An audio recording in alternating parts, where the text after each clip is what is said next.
Buenos días, buenas tardes, buenas noches, buenas madrugadas, buenas las horas que sean, donde quiera que estén ustedes. Bienvenidos, niños y niñas, perritos y gatitos, brothercitas y sistercitos, a esto que es la revista semanal del Rey va Desnudo, con su servidor Mauricio José Schwartz, que por primera vez en los 164 ocasiones que hemos estado haciendo esto, lo he dicho todo de corrido. Aplausos generalizados, por favor. Fanfarria. Aplausos más. Ya. Bueno, estamos aquí nuevamente, muchas gracias por acompañarnos. Este es el lugar donde pensamos distinto o somos distintos porque pensamos, probablemente nada más sea ese el asunto que intentamos pensar sobre la realidad cuando otros no se enfrentan la realidad sin ese procedimiento un tanto complicado. Está haciendo frío en mis espacios ya y vamos a empezar a hacer los streamings en sudadera, si no es que en batamanta. Tengo una batamanta maravillosa, que es lo único que me quita el frío en ciertos momentos terribles del año, pero sería tremendo hacerlo de batamanta. Bueno, si lo quieren ustedes, hacemos un día un streaming de batamanta. ¿Qué más? Quiero darles, como siempre, gracias a Rob, que nos hace el chat del canal, siempre a Rosy, que nos hace el índice por capítulos de cada episodio. Son dos voluntarios a los que ni conozco, ni hemos intercambiado mensajes, ni mucho menos. Lo que hace la gente cuando quiere hacerlo y ya, y me cae muy bien, lo agradezco muchísimo, por supuesto. Como siempre, tengo que pedirles que nos apoyen, se suscriban y, de ser posible, nos echen una mano en Patreon, que es ese glóbulo que está arriba a la izquierda, pese al nuevo logotipo de Patreon, ni modo, o por PayPal abajo a la derecha. Patreon es la gente que son nuestros Patreons o mecenas, nos hacen una aportación mensual de creo que el máximo es de 50 euros al mes, que es muchísimo. No hay nadie de 50, es de 30. Pero sí puedes aportar 3, 5, 10, lo que sea, cualquier cantidad mensual para el sostenimiento del canal, porque si hablaba yo la semana pasada de comprar un micrófono de escopeta, pues en lo que sí lo compré, tenía que haber llegado y pues está paseándolo Amazon por la ciudad, ya después de que conozca bien la ciudad el micrófono, pues ya vendrá. Entonces, ya lo compramos. Entonces, pero pues que nos echen una mano siempre se agradecerá, porque este canal tiene gastos, porque este muñeco trabaja aquí y, como digo yo siempre, como hombre de izquierda, creo que el trabajo debe ser bien remunerado, y este es el trabajo peor remunerado que hago, pero uno de los que más me gusta hacer. También comentaba yo que esto lo hago porque tengo la necesidad de comunicar, sobre todo, ¿no? Así que pues es la historia más o menos. El día de ayer y el día de anteayer tuvimos dos vídeos. Anteayer hicimos una historia de horror de la Ayurveda. Me pasó lo siguiente. Es curioso. Estuve viendo un hilo de un médico indostano que tiene que enfrentarse a los daños que provoca la Ayurveda en sus pacientes, y llegan sus pacientes con, es que estoy tomando mercurio. No hagas eso, estoy tomando tal otra hierba, pero es malísima para el corazón. Pero a mí me dijeron que era buena y yo, como tengo problemas cardíacos, pues me la tomo. Y luego los médicos tienen que estar arreglando esos problemas, y cuando no los pueden arreglar al final, claro, la culpa es del médico. Entonces contó una historia tremenda sobre una chica de 28 años que tenía una bebé de 2 meses, que después del parto había empezado a desarrollar una ictericia y una comezón horrorosas en el cuerpo, y que se hablaba de que tuviera un fallo hepático que exigiría un trasplante para una persona joven en la India. Eso puede ser casi una sentencia de muerte, ¿no? Hicieron todas las pruebas, y recorrieron el historial de ella, lo que comía, lo que bebía, lo que tocaba, con quién estaba, para ver qué origen podía tener la inflamación hepática que estaba sufriendo, después de que el patólogo insistió en que no, que era algo provocado por medicamentos, por el tipo de células que encontraba en el hígado, eso que nunca revisan porque no saben ni lo que son las células, los homeópatas y los acupunturistas y los ayurvedistas y todos estos charlatanes de la salud.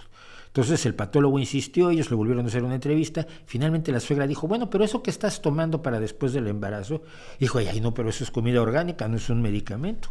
Resulta que es un preparado del Ayurveda, que sí es un medicamento porque tiene un montón de plantas con principios activos, entre ellas una que provoca gravísimos daños hepáticos e incluso cáncer, y cuya eficacia no ha sido demostrada para nada.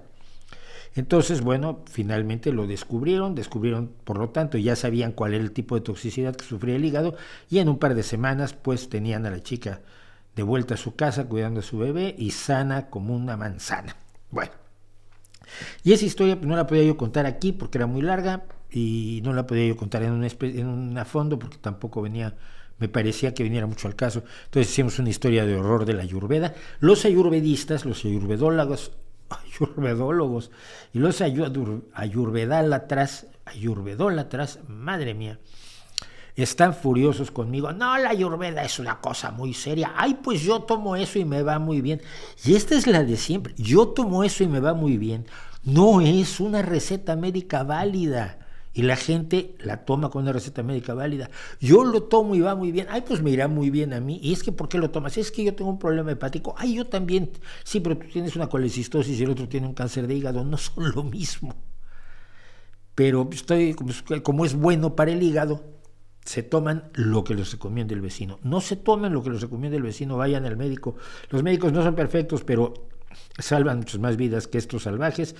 Cuando ellos son responsables de que se pierda una vida, todavía tienen que enfrentar gente que los acusa debidamente de mala praxis médica, pero cuando los charlatanes y los pseudomédicos y los pseudoterapeutas asesinan gente por el mundo, nadie los detiene, nunca dan cuenta de las malas prácticas, porque todo su trabajo es una mala práctica. Bueno, y el día de ayer estrenamos y lanzamos Dioses, Tradiciones y Brutalidad, una historia sobre la historia de los castigos que los seres humanos nos hemos impuesto a lo largo de la historia, algunos de ellos verdaderamente escalofriantes, y los castigos que luego Dios le va imponiendo a la gente en la Biblia, como para darnos una idea de que hoy ya no hacemos esos castigos. O sea, de verdad, no hervimos gente, no condenamos a nadie a que le aplaste la cabeza a un elefante en público, porque además luego la gente iba, ay, vamos a ver a que le corten la cabeza a 10 personas, y se vendían palomitas y...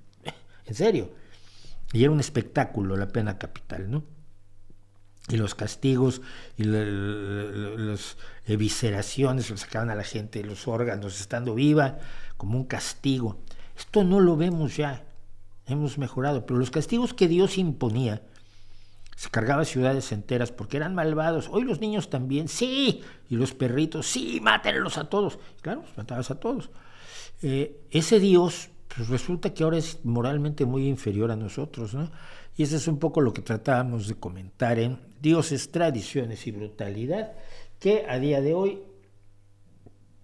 tiene 11,000 visualizaciones, o sea que no tuvo ningún éxito. A ver, alrededor de 13,000 es lo normal, cuando son 16, 18,000 en las 24 horas siguientes, pues yo me siento muy bien. Y en este caso, pues no me siento muy bien. Pero en fin, vamos a proceder, invitarlos a que vean tanto la historia de horror de la Ayurveda como Dioses, Tradiciones y Brutalidad, y que las recomienden, y que se las recomienden, por supuesto, a sus amigos y a sus enemigos. Y el día de hoy vamos a hacer una rápida repasada, porque tienen muchas cosas diciendo en el chat que me gustaría repasar. Dicen, Gabriel Guereña, López Obrador volvió a justificar la muerte de 11 inocentes en Guanajuato, primero diciendo que era un problema de drogas. Siempre que matan a mucha gente en México, el presidente va a decir que es que eran drogadictos. Fueron a comprar drogas o eran una banda de drogas y pues los mataron, pero pues, los mataron por eso, no es que haya inseguridad en México, no. Ayer dijo que las versiones de los sobrevivientes eran solo una versión de los hechos. Claro, por supuesto, la versión definitiva será aquella que den las fuerzas del orden cuando hagan lo principal que tienen que hacer las fuerzas del orden en México, que es salvaguardar la imagen del presidente. Ese es el trabajo esencial del Ejército, de la Guardia Nacional, de la Policía, de las muchas policías que hay en México. México siempre ha sido un país pletórico de policías. Su objetivo fundamental no es darle seguridad a la población, su objetivo fundamental no es resolver los casos de asesinatos masivos o individuales o masacres o de todo tipo que se producen en México, muchos al día, muchos todos los días, sino contar las cosas de modo que no vaya a tener la culpa el régimen, el gobierno, el presidente, su política de inseguridad, su falta de relevancia, su falta de respeto a las víctimas, su impunidad que le se ha dedicado a darle al narcotráfico y al crimen organizado, que nada de eso vaya a manchar la imagen de Andrés Manuel López Obrador, porque es lo más importante del país. Los otros 130 millones son así como los extras de la película de el grandioso Andrés Manuel López Obrador. Qué guapo, qué simpático, qué inteligente, qué culto y qué chistoso es. Es la película que se vive en México todos los días. Me dicen también de López Obrador. Bueno, que un grupo de priistas ahora se han pasado a Morena. Sí, Morena está hecha de priistas y de panistas y de perredistas. Morena no es una organización que se haya formado a partir de grupos de la sociedad civil deseosos de cambiar la política, sino de políticos a los que no les daban chamba en otro lado, pues ahora ya tienen trabajo aquí. Aquí sí les van a dar trabajo. Sí les van a dar un puesto que roer, donde puedan incluso corromperse, siempre y cuando no manchen la imagen del presidente. Ya quedamos que eso es lo principal. Luego me dicen varias personas al mismo tiempo, casi con las mismas, con la misma redacción. Milei, cual dictador, derogó por decreto infinidad de leyes que garantizan derechos y declaró en venta todas las empresas del Estado. Sí, no es lo que dijo que iba a hacer, ¿no? Para eso lo votaron. O sea, si hiciera otra cosa, podrías decir que, pues, qué mal. O sea, lo que está haciendo es incorrecto desde mi punto de vista, por supuesto. Yo soy un pobre izquierdista que a las cosas nadie les hace caso. Pero Milei prometió eso y les está cumpliendo. Disfrutad de lo votado, solemos decir por aquí en España. Y los que no votaron por él, pues lo siento, pero les tocó ahora sí el tigre en la feria, en el premio, ¿no? En la rifa, porque lo que yo no tengo ni siquiera la capacidad de profundizar en qué es lo que decretó Javier Milei por lo siguiente, porque se habla, primero que nada son 300 medidas. Solo un experto en argentino, se las puede leer y saber qué están diciendo.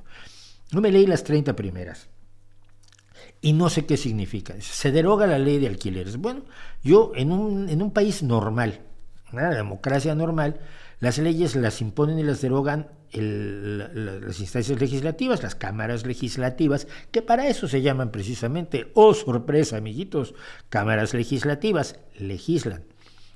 Pero al parecer, con un decreto de necesidad y urgencia, un DNU, Milei se ha puesto a legislar y a derogar leyes e a imponer otras leyes. Lo que se llama gobernar por decreto. Y en este decreto, por ejemplo, dice, se deroga la ley de alquileres. Vale, ¿cuál era la ley de alquileres? ¿Qué implicaba? ¿Qué aspectos positivos tenía y qué errores contenía? Pues no hay ley perfecta.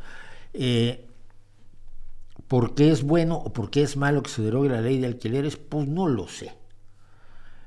La venta de aerolíneas argentinas, que decía yo, bueno, a lo mejor es bueno venderla, no es forzosamente, hay ciertas empresas que los estados no deben tener, no sé, no tengo los elementos y creo que es muy difícil no estando fuera de Argentina, sino no siendo un experto en los acontecimientos de Argentina de los últimos años, saber exactamente qué efecto podrán tener las 300 medidas del superdecretazo de su santidad Javier Milei.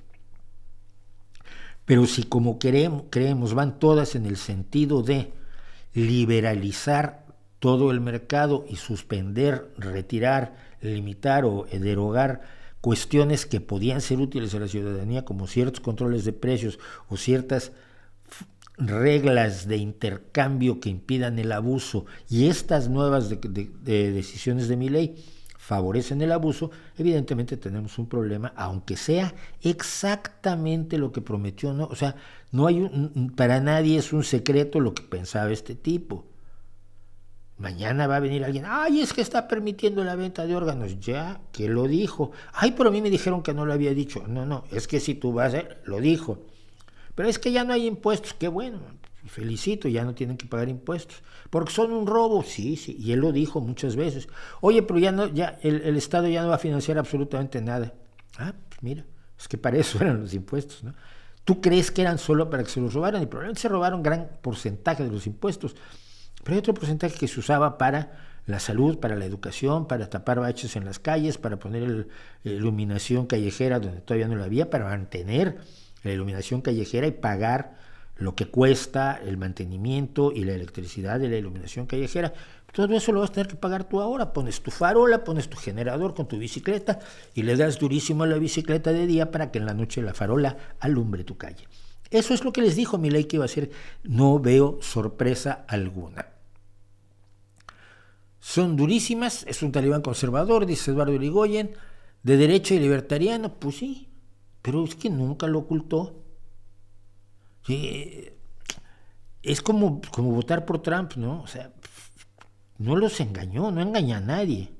Dice exactamente lo que piensa hacer, quiere ser un dictador. Ha dicho que va a ser un dictador, por lo menos el primer día.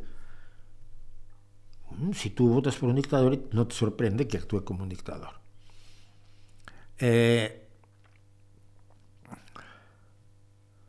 Parece que va a ser la Suprema Corte quien decida si Trump puede o no estar en las papeletas. No es posible por esto, porque ahí te equivocas, Claudio. Las decisiones se las toman los estados. La independencia de los estados es muy difícil de entender para alguien que no viva en los Estados Unidos o que no esté empapado en el sistema federal de los Estados Unidos, que es una federación efectivamente, pero no, si Trump está o no en la papeleta o en la boleta electoral es en cada estado. La Suprema Corte de Colorado acaba de dictaminar que Donald Trump no puede estar en las boletas de las primarias, porque las primarias también se llevan estado por estado. Tanto el Partido Demócrata como el Partido Republicano tienen unas elecciones primarias de las cuales se deriva su candidato, y Colorado ha decidido que Trump no puede estar en la papeleta de las elecciones primarias de los republicanos, que son ahora en enero. Entonces va a ser muy problemático, pero no es la Suprema Corte la que pueda decidir, porque no es un asunto federal, las elecciones las lleva cada estado. Esa es una de las razones por las que en cada estado se usan papeletas distintas o formas de votar distintas, que si la papeleta, si cruzas, si perforas, si es electrónico, si es un voto electrónico. Cada estado legisla sus leyes electorales, porque lo que tiene que hacer ese estado es nombrar a sus electores al colegio electoral. No son votos que vayan a centralizarse en una contaduría general que determine quién va a ser el presidente. Eso pasa en otros países que no tienen colegio electoral. En Estados Unidos cada estado organiza sus elecciones de modo que sepa a qué electores va a mandar, si van a votar por uno o por otro candidato. Actualmente hay 4 candidatos, tenemos 2 tarados que están haciendo lo posible por elegir a Trump desde el progresismo. Uno de ellos parece que se vuelve a lanzar la del Partido Verde, que la vez pasada, pues, en 2016, garantizó el triunfo de Donald Trump, curiosamente, contra Hillary Clinton, por un número de votos que se le fueron a Jill Stein, me parece que se llama, la del Verde. Luego está Robert F. Kennedy como independiente, y está un viejo intelectual de izquierda, negro, que ahora también ha decidido que se lanza, y todos son votos que ninguno de ellos le va a quitar votos a Trump, todos ellos les van a quitar votos, obviamente, a Biden. Viendo que no te gustan Chespirito ni Cantinflas, ¿a quién consideras el mejor comediante de México, el más icónico al menos? Pues que no recuerdo comediantes en extremo originales. Mira, ahora se me fue su nombre por completo, pero el que hacía Héctor Suárez, sí. Héctor Suárez, que hacía muchos papeles, que por cierto alguna vez hizo un comentario erróneo sobre uno de los programas en los que participó Héctor Suárez, y su hijo muy amablemente me dijo: oye, no te has equivocado, Mauricio, esto no era así, sobre un programa de Raúl Astor, que yo dije que se había fusilado en la televisión estadounidense, y el hijo de este comediante me dijo, no, compró los derechos de Laugh-In, de Rowan y Atkins, que eran dos escritores y eran los que llevaban ese programa. Dije, no, Raúl Astor compró los derechos para adaptarlo en México. Bueno, perdón, no, he equivocado, pero probablemente serían los mejores comediantes. De los clásicos, para mí, mis comediantes favoritos siempre fueron Pardavé y Fernando Soler, ¿no? Tintán me parece un buen comediante, pero con las limitaciones del personaje. Cuando tú te cierras en un personaje, tienes las limitaciones del personaje. Entonces, yo creo que los grandes comediantes, el cine sobre todo, son aquellos que han sabido salir del personaje. Estoy pensando, por ejemplo, Mr. Bean, que es Rowan Atkins. Rowan Atkins ha hecho 20,000 cosas aparte de Mr. Bean. No importa que tú solo lo conozcas por Mr. Bean. Él ha hecho stand-up, él ha hecho sketches solitarios, ha hecho Blackadder, ha hecho Not the 9 O'Clock News. En fin, tiene un rango enorme de actuación que, aunque Mr. Bean sea lo más famoso, no se centró en ser Mr. Bean en todas sus películas, como Cantinflas era Cantinflas en todas sus películas, o como Tintán pues era el Pachuco. Y el caso, por supuesto, paradigmático es Monty Python, donde nadie tiene un personaje, ¿no? Entonces, todos los miembros de la trupe hacían todo tipo de papeles todo el tiempo, y cuando la trupe, cuando terminó el programa de Monty Python Flying Circus, cada quien se dedicó a otras cosas. John Cleese hizo otra gran serie famosísima, que era Fawlty Towers, una serie que es otro icono de la comedia británica. A ver, la comedia británica, hay que reconocerlo, tiene un nivel que casi no se encuentra en ningún otro lugar del mundo. Y otros hicieron otras cosas, pero nadie, al venderte a un personaje, y te lo exigía muchísimo el cine mexicano, el cine del grupito de productores plurimillonarios, pues no tenías mucho para dónde hacerte. Entonces, precisamente por eso me gustó Pardavé, porque hacía otro tipo de cosas. Fernando Soler, porque era un hombre que actuaba en serio y en comedia también. Sergio Corona hizo algunas cosas que me parecían buenas, llegó a hacer mucho teatro, pero no hay comediantes, no sé, de los niveles a los que estamos acostumbrados ahora. No hay un Ricky Gervais, no hay un Jimmy Carr, una de las grandes damas de la comedia británica en este momento, es que las hay por docenas, desde Joe Brandt, que es una mujer que tiene 70 y tantos años, hasta chiquillas muy jovencitas que están trabajando en la comedia. No lo tenemos. Entonces,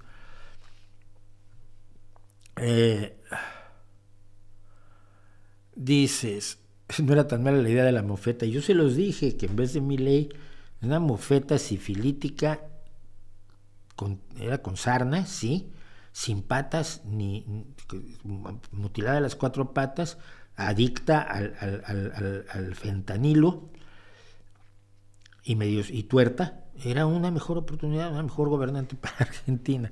Yo eso creía, por lo menos.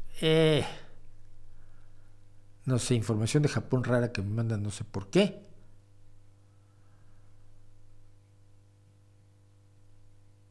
El paquete de medidas de Milei, ya lo dije ayer, yo ya lo comenté.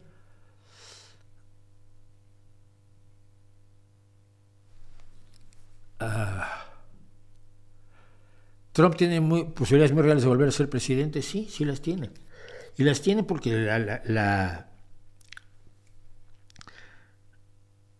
variedad de populismo que maneja Donald Trump es, primero que nada, en este momento está marcando la pauta en todo el mundo.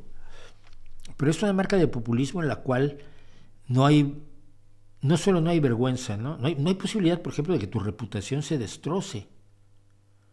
Tu reputación, imagínate, a un presidente demócrata, a un candidato demócrata, que se acueste con una estrella del porno, previamente haciendo que lo azoten con una revista Forbes con la cara de este político demócrata en la portada de Forbes. Entonces pues, la estrella porno ya le pega y luego tienes relaciones con él. Mientras están haciendo, su hijo, acaba de nacer su hijo con su esposa en otro lado, pero él está aquí con la estrella porno. Luego porque ayer a la estrella porno le da $130,000. Luego tiene aferes con todo el mundo y habla de las mujeres de una manera absolutamente despreciable y miserable. ¿Tú te imaginas un demócrata que haga eso? Lo destrozan. Si Bill Clinton tuvo un affair con una becaria mayor de edad de ella, y casi lo destrozaron, ¿no? Y todavía se lo recuerdan. Pero Donald Trump puede hacer lo que quiera. Él lo decía, yo puedo dispararle a alguien en la Quinta Avenida y no voy a perder votos. Él se burla de las leyes y de pronto muchos estadounidenses, a los que los han convencido que sus leyes los han perjudicado, dicen que está bien ir en contra de las leyes, infringir las leyes, acabar con las leyes, porque las leyes seguramente son las culpables de la situación en la que se encuentran. ¿Por qué? Bueno, porque Trump lo dice. Trump se presenta como el campeón de la gente menor, cuando él siempre ha sido la pura élite y a la gente menor la ha visto por las ventanillas de su automóvil cuando iba del aeropuerto a su torre y de su torre al aeropuerto. No tiene relación con la gente común y sin embargo ha logrado convencer a la gente común de que es su campeón, su representante, el que los llevará a la victoria, el que los liberará de los malvados opresores que son los demócratas. No, mira, es que los malvados opresores son más bien como tú, gente que no le paga a sus trabajadores, que les paga una miseria y que los maltrata y que no los deja sindicalizarse y que se burla de la gente y que persigue a los negros y que humilla a las mujeres. Tú eres el opresor por antonomasia, ¿no? No, ha logrado convencer a la gente de que no, él los va a liberar de los opresores. Entonces, es un tremendo caso en el que el populismo es eficaz y las respuestas que se dan por parte de los medios de comunicación, por parte de la izquierda, por parte de los opositores y demás, han sido ineficaces. Y es una tragedia, pero han sido y siguen siendo ineficaces. 231 personas, 88 likes, muchas gracias, faltan algunos, no importa. ¿No te parece que Latinoamérica está encerrada por lo general en posturas ideológicas cerriles? Por un lado un estatismo ingenuo y del otro un libre mercado acérrimo. Pero es que el estatismo nunca ha funcionado en América Latina, salvo en Cuba, que se decretó la posesión estatal de la totalidad de los medios de producción.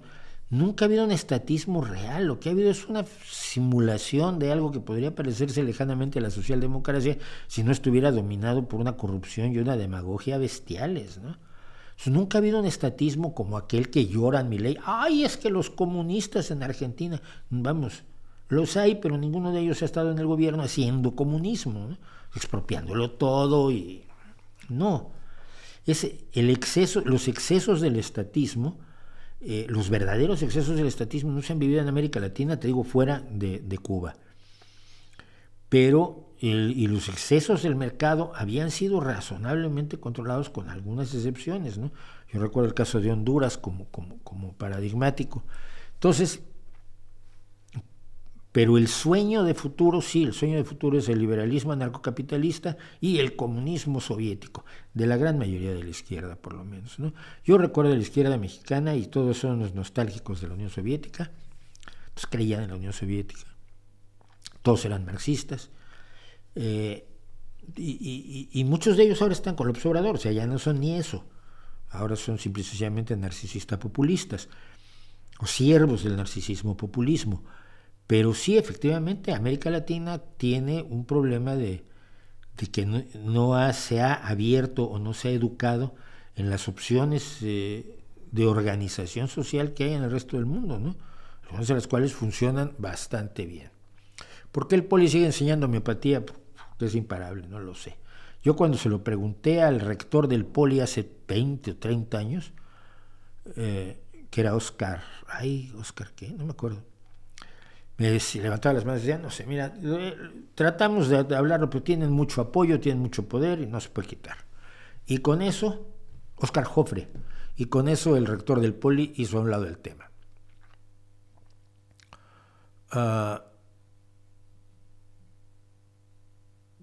¿Por qué los libertarianos niegan que haya trabajo infantil en los Estados Unidos? Pues básicamente porque pues les gusta mentir, si quiero suponer, ¿no? No veo otro motivo, porque mira, vamos a hablar de trabajo infantil en los Estados Unidos, ¿qué les parece? Trabajo infantil migrante en los Estados Unidos. Porque esto estalló, vamos, es conocido previamente, pero estalló en estos días debido a un reportaje amplísimo, intensísimo y completísimo del New York Times que voy a tratar de glosar en este momento. El New York Times publicó, nosotros habíamos publicado ya, un video sobre trabajo infantil como una de las que yo considero las más grandes lacras, que antes era lo normal. Otra vez, antes lo normal era que los niños trabajaran, pues que no iban a la escuela, pues no había ni escuelas.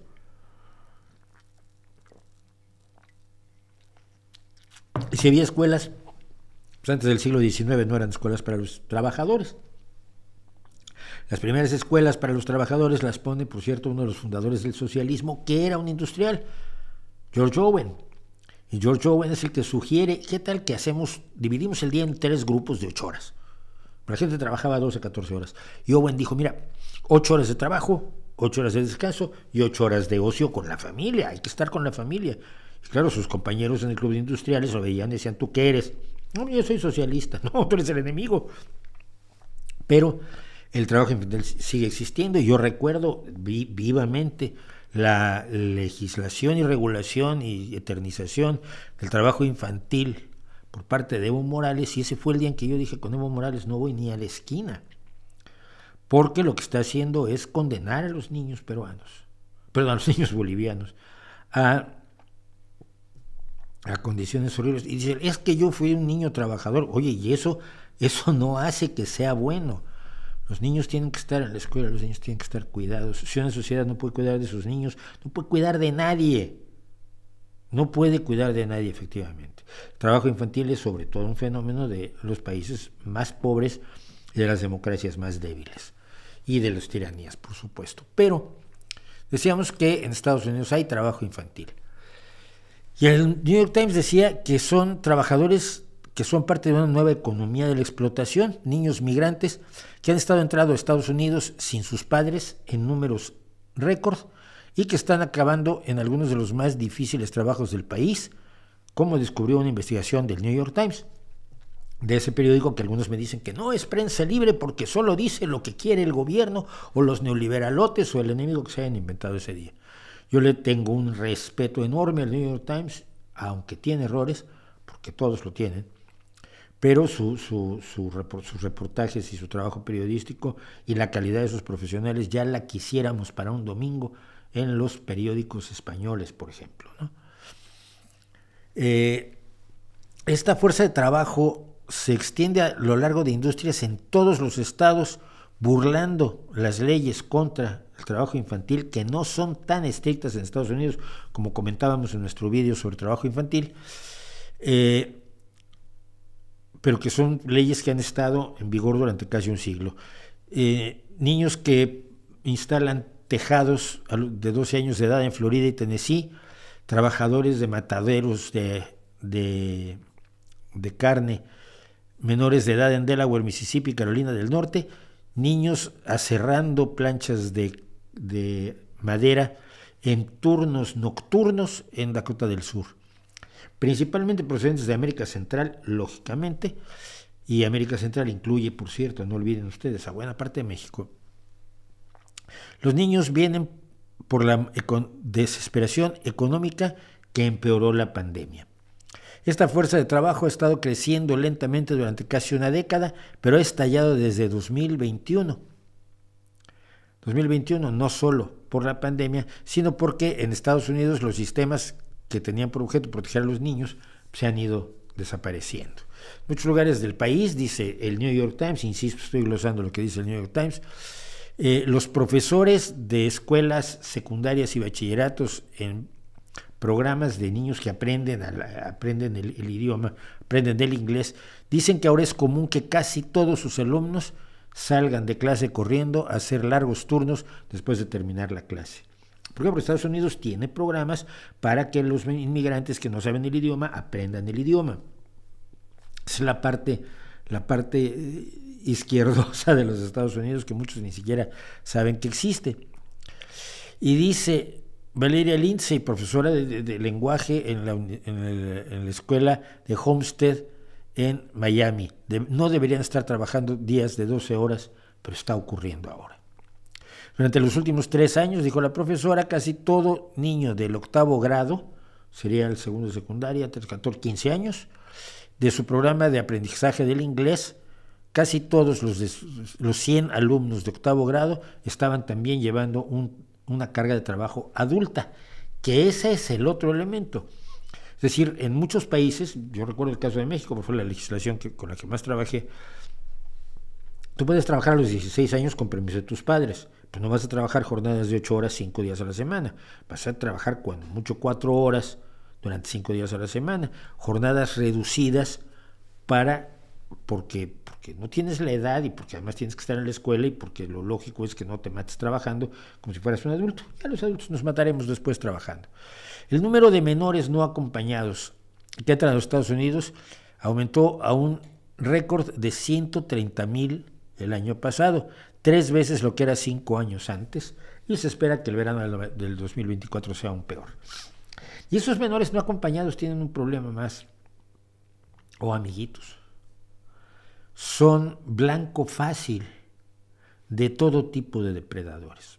Depredadores sexuales, lógicamente, depredadores de trabajo, lógicamente, pero también depredadores nazis que los atacan porque no se pueden defender. En España lo tenemos. En España, el grupo nazi Vox, que es un grupo nazi, ha hecho campañas extraordinarias contra los que llaman precisamente MENAs, menores no acompañados, al grado que esta denominación, que era simple y sencillamente una forma de identificar a un pequeño que había entrado sin sus padres a España, se ha convertido en una palabra cargada de elementos negativos. Ser un MENA, gracias a la propaganda de Vox, es ser un niño menor de edad que entra en España, que es evidentemente tutelado por el Estado, porque para eso existe un Estado que se ocupe de los menores no acompañados que entran a España son tutelados por el Estado, y entonces en los centros donde están viviendo esos niños se dedican a la drogadicción, a la prostitución, al robo, a las peleas, a molestar a los vecinos y a ser los contaminantes de la sociedad, que es lo que los nazis dicen de todos los inmigrantes o de todos los grupos que eligen como el grupo al que vamos a odiar todos para que ustedes me den el poder. Entonces esos menores no acompañados en los Estados Unidos que vienen de Centroamérica son menores no acompañados que están llegando a España, sobre todo de África y sobre todo procedentes de lugares donde no tienen esperanza alguna y persiguen un sueño. Ahora pueden ustedes decirme, el sueño estadounidense es un mito, claro que lo es, y el sueño europeo, otro si quieres. Pero por mal que estés, tienes que admitir que se vive mejor en Estados Unidos que en El Salvador, o en Honduras, o en Guatemala. Y se vive mejor en España y en Francia y en Alemania y en Suecia que en Sudán del Sur, que en Etiopía o que en la República del Congo, Democrática del Congo. Y una vez que tienes esas realidades, lo grande o falso que pueda ser el sueño, pues ya no importa, ¿no? No son niños que han entrado indetectados al país. El gobierno federal sabe que están en los Estados Unidos y el Departamento de Salud y Servicios Humanos es responsable de garantizar que haya gente que los patrocine, que los apoye y los proteja del tráfico y de la explotación. Pero la realidad es que la agencia pierde el contacto con un tercio de los niños migrantes y algunos de los señores que patrocinan niños hacen un negocio, patrocinan cada vez más niños y los ponen a trabajar en lugares molestos, en lugares peligrosos, en lugares donde se les paga mal, probablemente se le paga algo del dinero al sponsor, al patrocinador, si no es que pasan directamente a la explotación sexual. Y el problema del asunto es que las autoridades en algunos lugares están mirando a otro lado, sobre todo las autoridades republicanas. Y no es porque yo diga que los republicanos son malos y los demócratas son buenos, porque son los hechos. Termino contando esto. Annette Passalacqua, que dejó de ser trabajadora, dejó de ser empleada de trabajo social en Florida Central el año pasado, dijo que vio a tantos niños trabajando y descubrió que los policías y los responsables de las fuerzas policíacas o del orden tenían tan poco interés en investigar estos casos que finalmente dejó de informar acerca de ellos. En vez de ello se conformó con explicarles a los niños que tenían que decir en donde trabajaban que tenían derecho a tiempo para comer y a que les pagaran horas extras si las tenían que trabajar. Cuando un trabajador social se ve limitado a eso, pues tenemos un problema bastante serio. Entonces, si los libertarianos dicen que no hay trabajo infantil en los Estados Unidos, díganles a los libertarianos que son unos putos mentirosos.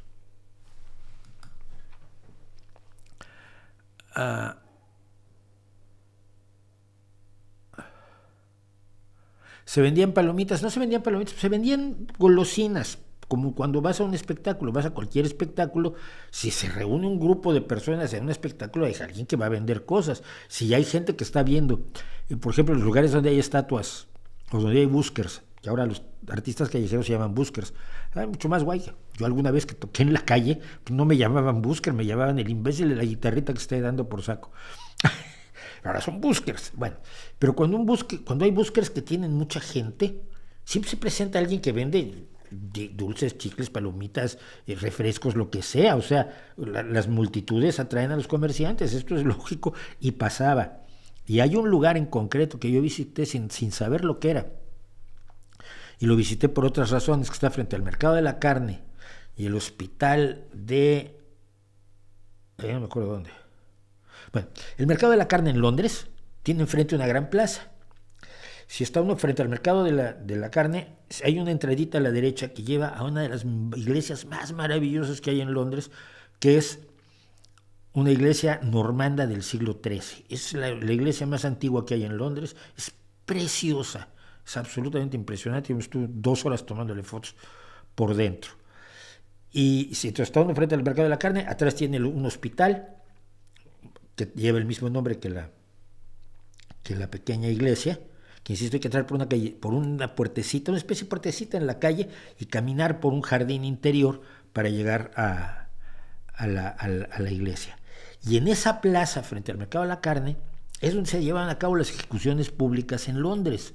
Es allí donde descuartizaron al escocés, al escocés cuya historia contó totalmente mal Mel Gibson. Y de hecho en las paredes del hospital está una placa recordando a William Wallace, ¿ves? Me acordé ya del nombre, a William Wallace, que fue ejecutado allí se ejecutaba a la gente. Entonces tenías un punto de ejecución al centro de la plaza, luego iba gente a verlo, van a descuartizar a alguien, mira qué bien, y hoy que nos toca 3 ahorcamientos y una decapitación, uy qué bien. Niños, vístanse porque vamos a ir a ver cómo le cortan la cabeza a unas personas. Y era una celebración de carácter público, era un espectáculo público y había comerciantes que vendían cosas. Eso sí, lo he leído en numerosos informes de estos lugares famosos lugares donde se ejecutaba gente. En la Plaza de la Concordia en París es donde se llevaban a cabo muchísimas, si no es que todas, las ejecuciones con la guillotina, ¿no? ¿Qué opino de Arjona? ¿Se retira de la música? ¿Cómo? Pues es como si yo me retiro del tenis. Nunca he jugado tenis. ¿Cómo se va a retirar de la música?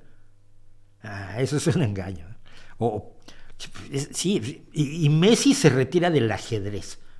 No, hombre, no, alguien allí se equivocó. Ahí hay un error, porque Arjona no puede retirarse de la música porque es una actividad que nunca ha practicado, ¿no? Probablemente se retira de otra cosa que ha hecho, no sé, de la mecánica de bicicletas o algo por el estilo, pero de la música no se puede retirar Arjona. Saludos desde Hospitalet de Llobregat, mira, me han dado por ahí. Si el espectro del sonido tiene límite el número de canciones que se podrían componer, sí, matemáticamente sí. En la vida real es más difícil porque no son solo el número de notas, no son solo los 12 semitonos. A ver, estamos hablando de música occidental, ¿ok? Hay otras formas de música orientales que utilizan otras escalas y dividen el espectro musical, está bien llamarlo así, supongo, el espectro de sonido, de manera distinta a la occidental. Pero en el mundo de los 12 semitonos, en los que dividimos nosotros la octava, las notas, tienes 12 semitonos. Supongo que todas las melodías que puedas escribir se pueden más o menos calcular matemáticamente, pero luego tienes el problema de que en qué tiempo lo usas y cuántas notas hay en cada compás y qué duración tiene cada nota en cada compás y qué relación tienen esas notas con la armonía. Si estás tocando las mismas notas cuando trabajas en una armonía o en otra, estoy pensando, no sé, en un do mayor o en un la menor, pues las notas suenan distinto armónicamente, tienes distintos ritmos. Entonces, aunque me imagino que matemáticamente se puede derivar cuántas canciones se pueden escribir, tienden a infinito, ¿no? Porque me basta meter cualquier melodía que tú puedas proponerme, me basta meterle 2 notas en medio o acompañarla con otra armonía o cambiarle el ritmo para que sea una canción distinta. Y la realidad ha demostrado que pues, no estamos muy cerca de acabárnoslas, ¿no? Simplemente también luego hay grandes movimientos musicales que solo usan 3 notas, como el reggaetón, y entonces ahorran notas para que los músicos de verdad luego puedan usarlas. Me van a pegar, pero bueno. Omar Hernández Carrillo, respecto a su video de ayer, me gustó mucho. Justo había estado pensando en eso esta semana, pero por alguna razón me resulta satisfactorio lo que le hicieron a Mussolini. A ver.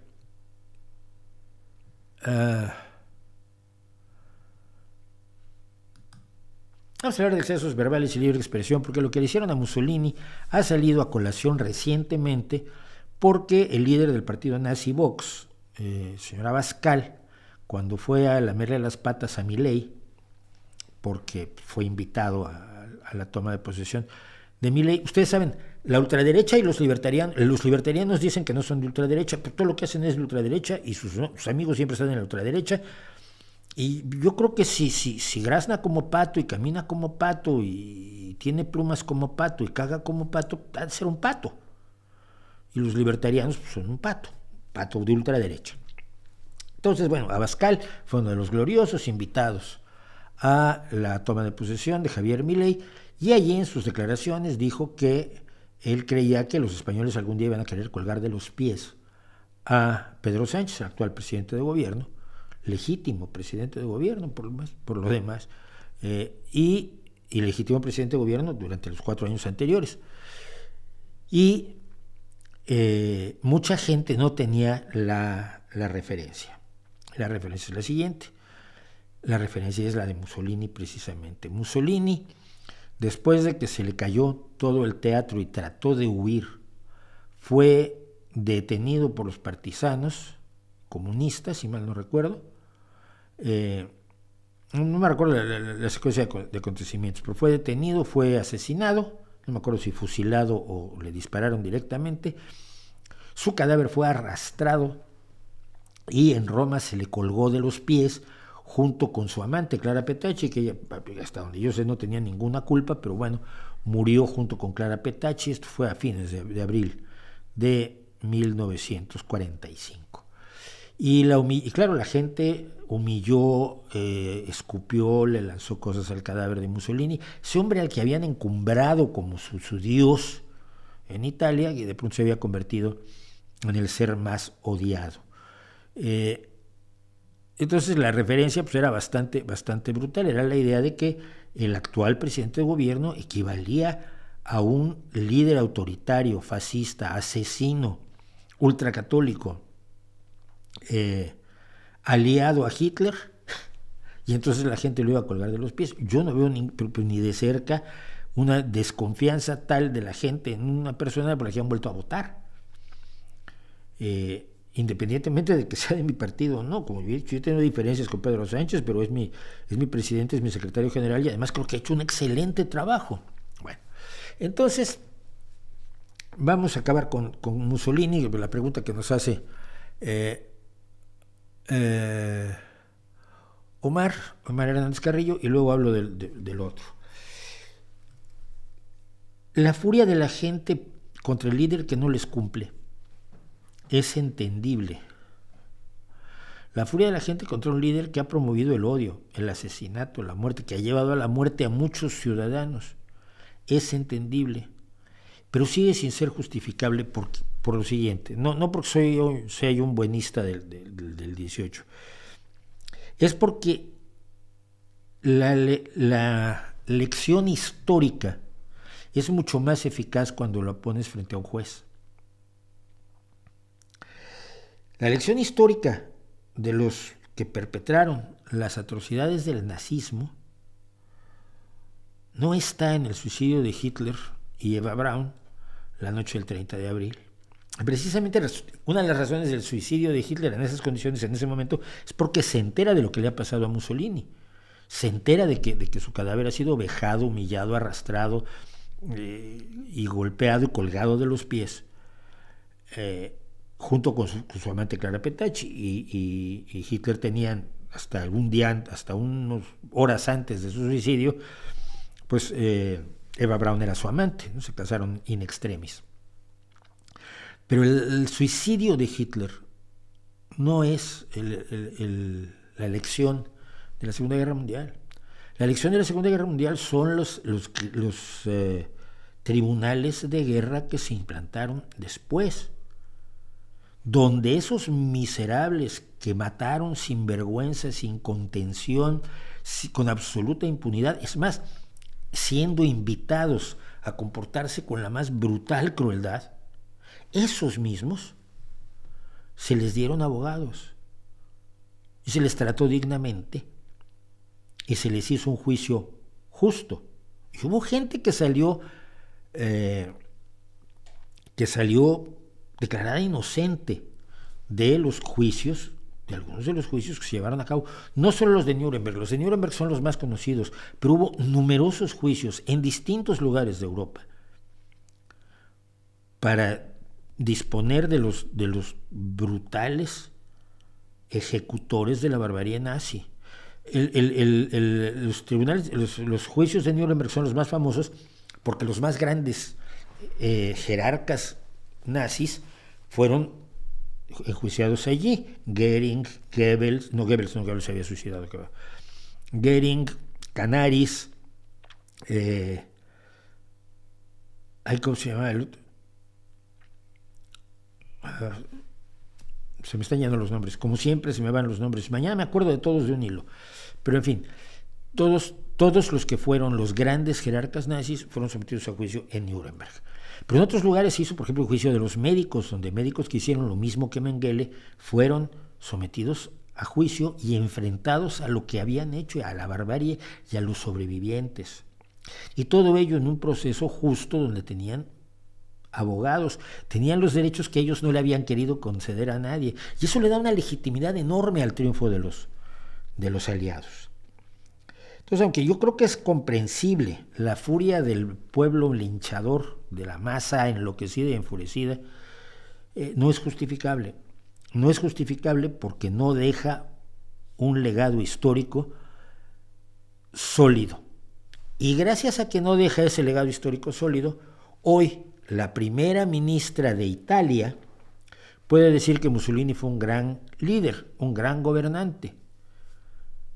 Y entonces, este mismo Abascal que fue a lamer los pies a Milei es invitado a no sé qué celebración con Giorgia Meloni, la primera ministra italiana, y con Elon Musk, porque ya totalmente ha abierto, ha mostrado sus cartas a Elon Musk y es una bestia de ultraderecha. Y entonces Abascal, frente a Giorgia Meloni, retiró sus palabras sobre la colgadura de pies del presidente de gobierno, y el propio presidente de gobierno, Sánchez, ayer le decía a Abascal, yo no sé si esto lo hizo usted porque se dio cuenta de la bestialidad tan grande que dijo, o lo hizo para quedar bien con su anfitriona, que finalmente es una admiradora de Mussolini, y para la cual pues la imagen de Mussolini colgado de los pies no es nada agradable. Así que aquí está el caso, aquí está el momento en que estos dos, la ultraderecha y la ultraderecha, los libertarianos, un libertariano con un libertariano y un liberal con otro liberal, nos dan 3 deditos, y Santiago Abascal dice: habrá un momento en que el pueblo querrá colgar de los pies a Pedro Sánchez. Lo peor del asunto además es que, claro, cuando dice esto, mucha gente dice algo habrá hecho Pedro Sánchez, y la realidad es que lo que ha hecho es tener los mejores resultados económicos, sociales y de relaciones internacionales para España de muchísimos años, pero de muchísimos años. De haber abordado, enfrentado la pandemia, de haber abordado las amenazas de Putin hace un año de que nos iba a helar a todos los europeos, y que las empresas de la energía evidentemente decidieron que se iban a enriquecer con la tragedia de los europeos, y se logró primero la excepción ibérica y luego se logró que toda Europa adoptara políticas precisamente para impedir que nos depredaran las empresas de energía, que de todos modos se han llenado de dinero. Nadie les impide que se llenen de dinero, simplemente que no se llenen de dinero matando de frío a la gente, ¿no? Pero una pequeña limitación ahí del mercado que tampoco es para tanto. El trabajo de Sánchez ha sido excelente y yo estoy encantado de que esté otros 4 años en el gobierno.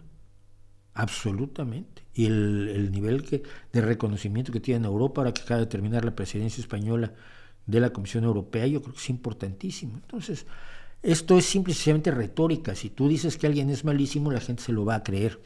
Y Abascal se espera que se lo crean. Pero los excesos verbales tienen este pequeño problema. Cuando tú invitas al odio, ya no estás ejerciendo tu libre expresión. Y esto viene al caso también, y por centrarnos, lo que pasó con las presidentas de 3 universidades de Estados Unidos, Harvard, Pensilvania, y no me acuerdo cuál era la otra, que no han que no han levantado la voz en contra de alumnos de esas universidades que piden un genocidio contra los judíos. Cuidado, no es que sean chicos que están defendiendo a los palestinos, que es absolutamente, no solo defendible, es compartible. Yo también defiendo a los palestinos y también estoy en contra de la barbarie que está cometiendo Netanyahu en Gaza. Desafortunadamente mucha gente cree que soy absolutamente fan de Israel y otros creen que soy absolutamente fan de Hamás. Y de Israel no tengo problemas con Israel, tengo problemas con su gobierno, tengo problemas con Netanyahu, tengo problemas con Hamás, tampoco tengo problemas con los palestinos. Pero ni soy fan de Netanyahu ni de Hamás. Yo defiendo a los civiles, y en el caso del sufrimiento de los civiles, la barbaridad de Hamás el 7 de octubre no se puede perdonar, y el hecho que mantengan rehenes no es admisible. Pero por otro lado tenemos el hecho de que la barbarie que ha cometido Netanyahu, con ya alrededor de 20,000 muertos civiles por atacar a Hamás, por buscar los centros de mando de Hamás que están insertados dentro de la población, porque lo ha hecho Hamás así, y caer en la provocación de Hamás de vale, voy a destruir tu centro de mando, y si lo has puesto en medio de una escuela, pues vamos a volar la escuela con todo y niños, no es nada defensible. No están diciendo eso los estudiantes de los que se les preguntó a las presidentas de las 3 universidades. No están diciendo que hay que defender a Palestina, no están diciendo que debe hacerse un alto al fuego, no están diciendo que hay una barbarie inaceptable por parte del gobierno israelí, por parte de Netanyahu. No, están pidiendo el genocidio de los judíos, que es otra cosa. Todavía hay gente en Israel que defiende que sobre pretexto del derecho a defenderse, que Netanyahu esté cometiendo estas masacres en Palestina. Pero sería muy distinto si dijeran queremos matar a todos los palestinos. Que habrá alguien que lo diga y evidentemente esté en la misma posición, inaceptable y absolutamente condenable. Lo que han dicho los alumnos de estas universidades es que promueven, consideran adecuado el genocidio, la exterminación de los judíos, no de los israelíes, de los judíos en todo el mundo. Y esto, pues, no es libre expresión. Cuando tú llamas al asesinato, no es libre expresión. No estás opinando, no estás libremente expresando una opinión o una idea. Estás invitando a una acción. La invitación a la acción no está contemplada dentro del derecho a la libre expresión, se valora casuísticamente. Si tú invitas a vamos a comer todos pastel, pues es libre expresión. Si vamos a matar todos a las personas que usan bigote, no es libre expresión. La libre expresión no es absoluta, porque ninguna libertad es absoluta, y en el caso de Abascal, lo que ha estado haciendo Abascal, lo que ha estado haciendo María Isabel Díaz Ayuso, y lo que ha estado haciendo Feijóo, donde mentir, exagerar e invitar al odio es la consigna cotidiana, no entra dentro de la libre expresión. Es propaganda de la más sucia, de la más indigna, de la más infamante, y creo que las autoridades judiciales deberían intervenir al respecto. El Partido Socialista directamente ya ha presentado una querella contra Abascal por el tema del colgar de los pies al presidente de gobierno, pero si admitimos los excesos como parte del diálogo cotidiano, lo que se está expulsando es la razón, los hechos, los datos, la valoración serena y tranquila de la realidad y el enfrentamiento de los acontecimientos y de las medidas de gobierno que pueden ser benéficas o no para la mayoría de la población.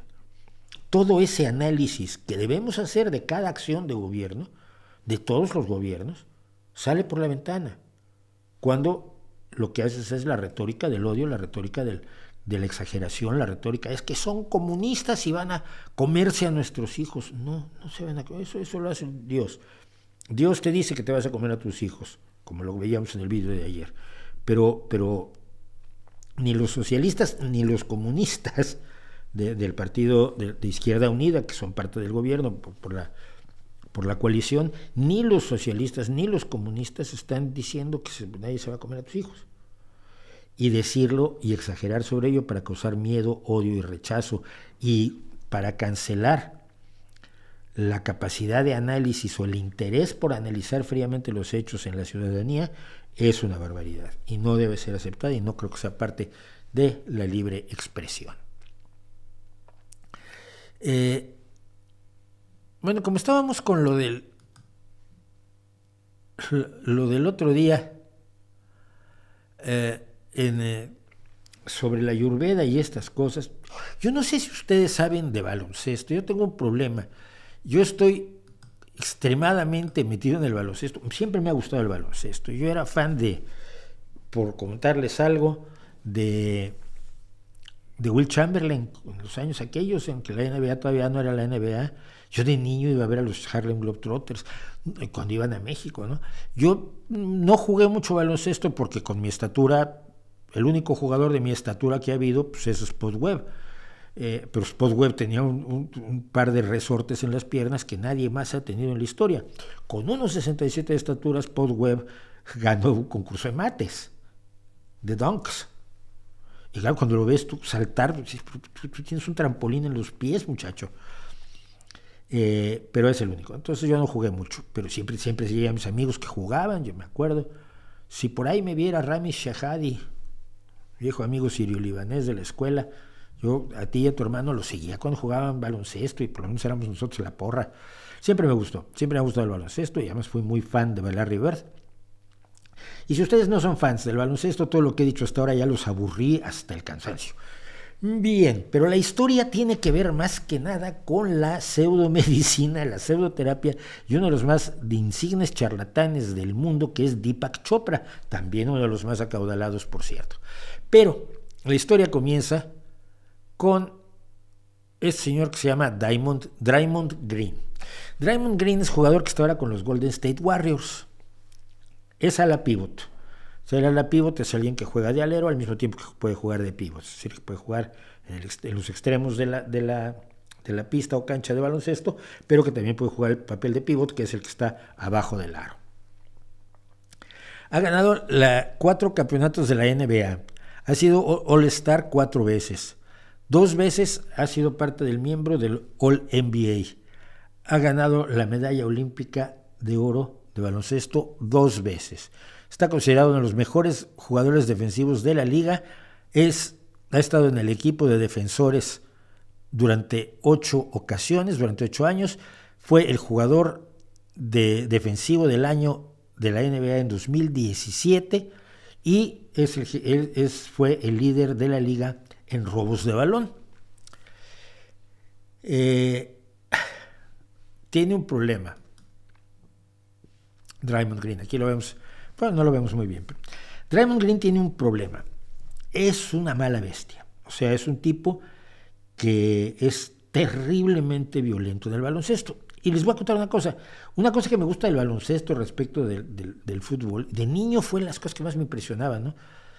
Ocurría algo y había una falta, y el que cometía la falta levantaba la mano. Entonces anotaba el 22, falta.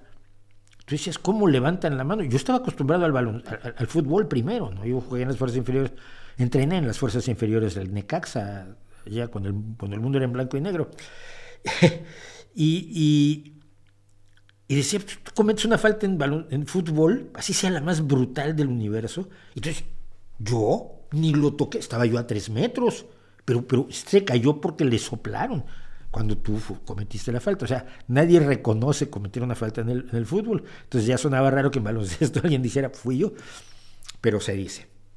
El baloncesto es mucho más cercano al ideal del fair play, y yo lo veo con mi hijo que está jugando ahora, y a los chicos les resulta mucho más interesante el fair play, o les resulta mucho más educativo incluso el fair play del baloncesto, donde tienes que reconocer cuando cometes una falta, si haces un berrinche te pueden marcar una técnica y sacarte, donde los propios árbitros muchas veces te llaman y te dicen, cálmate, tranquilo, no vuelvo a hacer eso. Que el fútbol, donde los padres, y aquí en España, no estoy diciendo en México o en Argentina, aquí en España, padres de equipos de fútbol de niños de 11 años que se pelean los padres por un penalti. Es a ver, vamos dando un muy mal ejemplo. Bueno, entonces, especialmente importante el fair play en el baloncesto, los grandes faltistas, los grandes brutales, los grandes brutos, se notan mucho. Había uno que jugaba con Larry Bird, es el único al que Larry Bird nunca perdonó. Y el tipo, tú ves los antiguos clips y le pegaba a la gente pues, directamente. No que no se enfrentaran en un momento dado y se agarraran entre ellos siempre, pero no, iba a pegar. Era como, si usted ha visto jugar al Real Madrid en los últimos años, ¿se acuerda de Pepe? Pues así.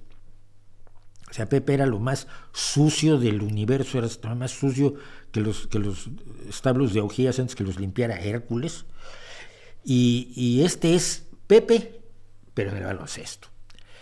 Estaba tan mal Draymond Green, que fue con el señor que está a la derecha, que es precisamente Deepak Chopra, este embustero del tamaño del mundo, un autor y defensor de la medicina alternativa, que él estudió medicina, pero luego decidió abandonarla cuando se hizo aliado del Maharishi Mahesh Yogi, y empezaron a trabajar sobre el inventarse la medicina cuántica y las sanaciones cuánticas.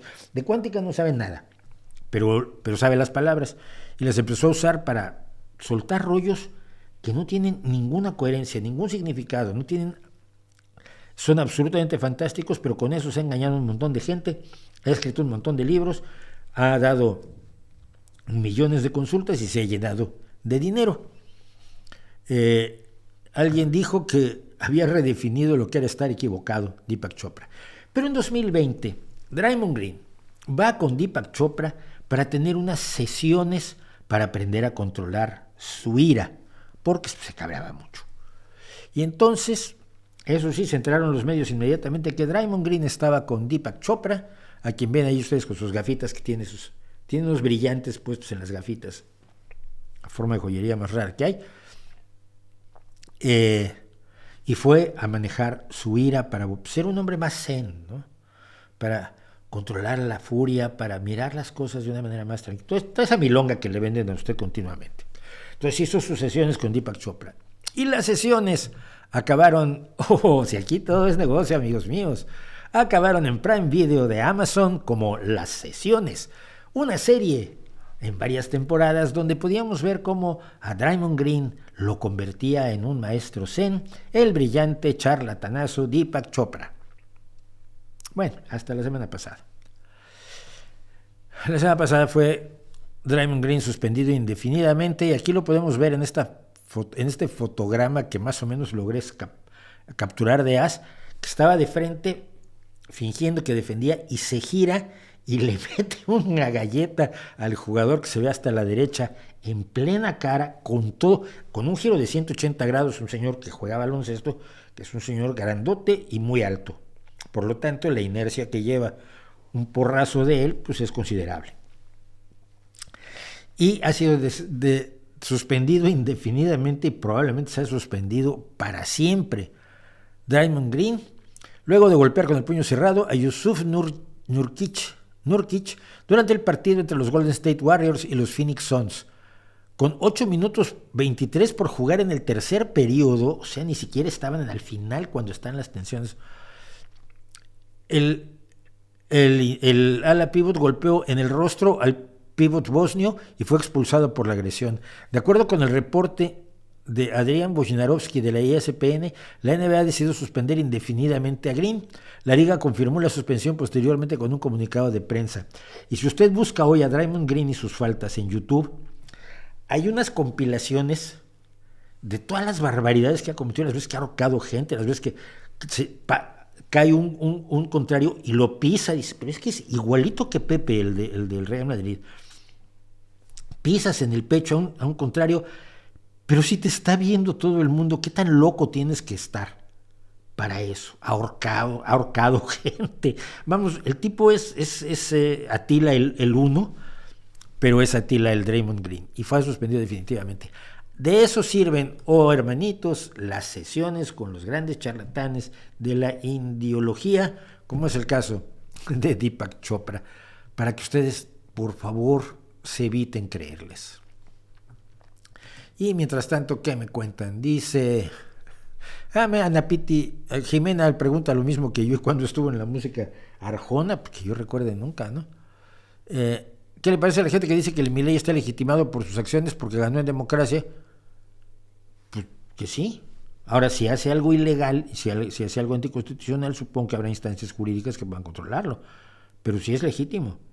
Es decir, lo que está usando, hasta donde yo sé, el decreto por necesidad y urgencia, el DNU, que es lo que está expidiendo para gobernar por decreto, es un instrumento legal en Argentina. Ahora se corresponderá a los tribunales determinar si existe la necesidad y la urgencia que justifiquen el decreto y el saltarse a todo el legislativo. Todavía además los elementos del decreto de Milei, esto lo acabo de leer, pueden ser, si las dos cámaras los desaprueban, dejan de tener validez. En este momento son válidos. Si una de las cámaras lo aprueba, son válidos. Si las dos cámaras lo aprueban, obviamente son válidos, pero si las dos cámaras lo desaprueban, pierden validez automáticamente. O sea que en España le atribuyen a la Coca-Cola las propiedades medicinales que se le atribuyen en México. No que yo recuerde, deberían. No deberían. Yo soy, lo sabe todo el mundo, soy un aficionado perdido a la Coca-Cola desde que era pequeño.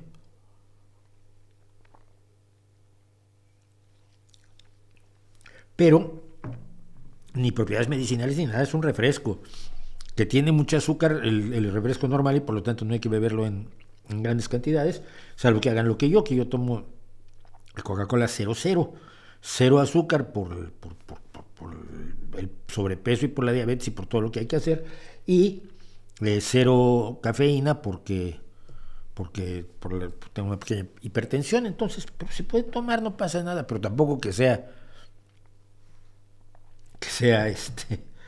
medicinal, no. Dice José Res, desde el internado cada semana tenemos sesiones clínicas de hospital donde revisamos casos médicos, interrogatorio, exploración, diagnóstico, tratamiento, evolución. Sí, pero es que diagnosticar es muy difícil. Diagnosticar tiene una enorme complejidad. Y yo lo comentaba en el vídeo de la historia del horror de la Ayurveda. Hay varios médicos que yo sigo en Twitter, obviamente algunas veces acudo a ellos cuando tengo dudas, cuando tengo cosas, incluso los traemos aquí a conversar. En varias ocasiones hemos tenido a médicos que yo he conocido en Twitter hablando en este canal, especialmente cuando la pandemia, que fue el momento crítico. Pero hay uno en particular que hace exámenes de diagnóstico, ¿no? Entonces es genial, porque claro, están atentos a él muchos médicos. Y él dice de pronto, entra un paciente con estas características, ¿qué haces?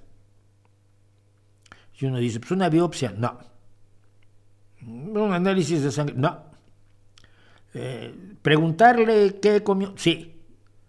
Y entonces va siguiendo todos los pasos del diagnóstico tipo Doctor House. Cuando alguien acierta, bueno, siguiente paso, se le pide esto, contesta esto. ¿Cuál es el siguiente paso? ¿Cómo se diagnostica? ¿Qué características tiene el examen histológico o el examen hematológico, o sea, de células o de sangre, o de heces fecales o de orina? ¿Y qué sustancias se está presentando o qué elementos está presentando que puedan permitirnos saber qué tiene el paciente? Ahora la gente se enoja, es que los médicos no me dan un diagnóstico. Pues es que no es tan fácil. No, si vas con el ayurvedista de la esquina, te dice, ¿qué te duele? Tal. ¿Y de qué signo eres? Porque el signo astrológico es muy importante, porque yo soy holístico. Entonces, ¿cuál es tu signo? No, pues soy de tal. Muy bien. ¿Y te gusta el tamarindo o te gusta más la mandarina? Es que soy holístico. No, el tamarindo. Tú eres tamarindístico. Y duermes del lado derecho o del lado izquierdo. No, del lado derecho. Soy holístico, estoy analizándolo todo lo irrelevante, todo lo espiritual. ¿Y tú crees en un Dios o en muchos dioses? Eres mucho Dios, es politeísta, porque soy holístico. De lo que no te va a preguntar es de los eosinófilos en tu inflamación, del resultado de tu examen del patólogo cuando te hicieron una biopsia, porque no saben de eso, porque no saben fisiología, porque no saben anatomía. Entonces, yo le decía, se lo llegué a decir a este médico, me encantaría que algún día traer un grupo de pseudoterapeutas a seguir una sesión de diagnóstico contigo. El problema es que no lo van a hacer. Hace muchos años discutían con nosotros, Y miren, con nosotros quiero decir con gente como yo, que no sé nada, o sea, mi información siempre la obtengo de médicos, pero discutían. Y hace unos años los paranormalólogos, los platillovoladorólogos, los Iker Jiménez peleaba con nosotros en un foro de internet, luego se retiró. Los pseudoterapeutas y pseudomédicos no dialogan con nadie, porque ellos tienen dinero que perder, yo no.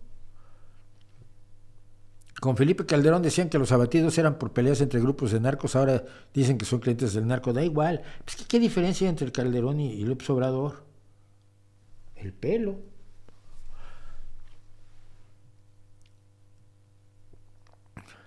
¿En qué otro país podría vivir en Europa? ¿Yo? No, podría vivir en todos. Querer, si me tuviera que ir, yo sé que mucha gente le va a parecer, pero me iría primero a Londres que a París. Y mira que París me parece una ciudad maravillosa. Pero Londres me impresiona, Londres me gusta orgánicamente. En Londres tengo un restaurante, he estado 3 veces en París, 2 veces en Londres. Tengo un restaurante favorito allá en Londres. Y no es un restaurante de grandes vuelos, es una pequeña tienda de fish and chips y falafel y kebab en la Ribera Sur, en Southwark. Ya lo he contado. Cuyo dueño es un pakistaní que dice que él quiere ser el dueño de toda Jamaica Road, porque está sobre la calle de Jamaica. Y hacen el mejor fish and chips del mundo. París es maravilloso para visitar, pero yo viviría en Londres, obviamente en el centro de Londres. Londres es gigantesco, París sigue siendo una ciudad muy compacta. París sigue siendo una ciudad como era hace 100 años. Y gracias a eso puedes identificar tan fácilmente lugares en París de lo que pintaron los impresionistas y postimpresionistas. Londres es extensísimo, para ir de un lado a otro de Londres es como ir de un lado a otro de la Ciudad de México o incluso más que una mancha urbana brutal. Pero en el centro de Londres viviría encantado de la vida. ¿Son responsables Hugo Chávez y Nicolás Maduro al 100% de lo que Venezuela está como está ahora? Por supuesto. Estás hablando más de 25 años. La herencia recibida al año, lo de la herencia recibida es como que te aguanta para un año, ¿no? Ya es ridículo cuando López Obrador te habla de la herencia recibida 5 años después, pero que te hable de la herencia recibida Nicolás Maduro o Chávez, pues no, antes estaba en el poder desde el 99, me parece.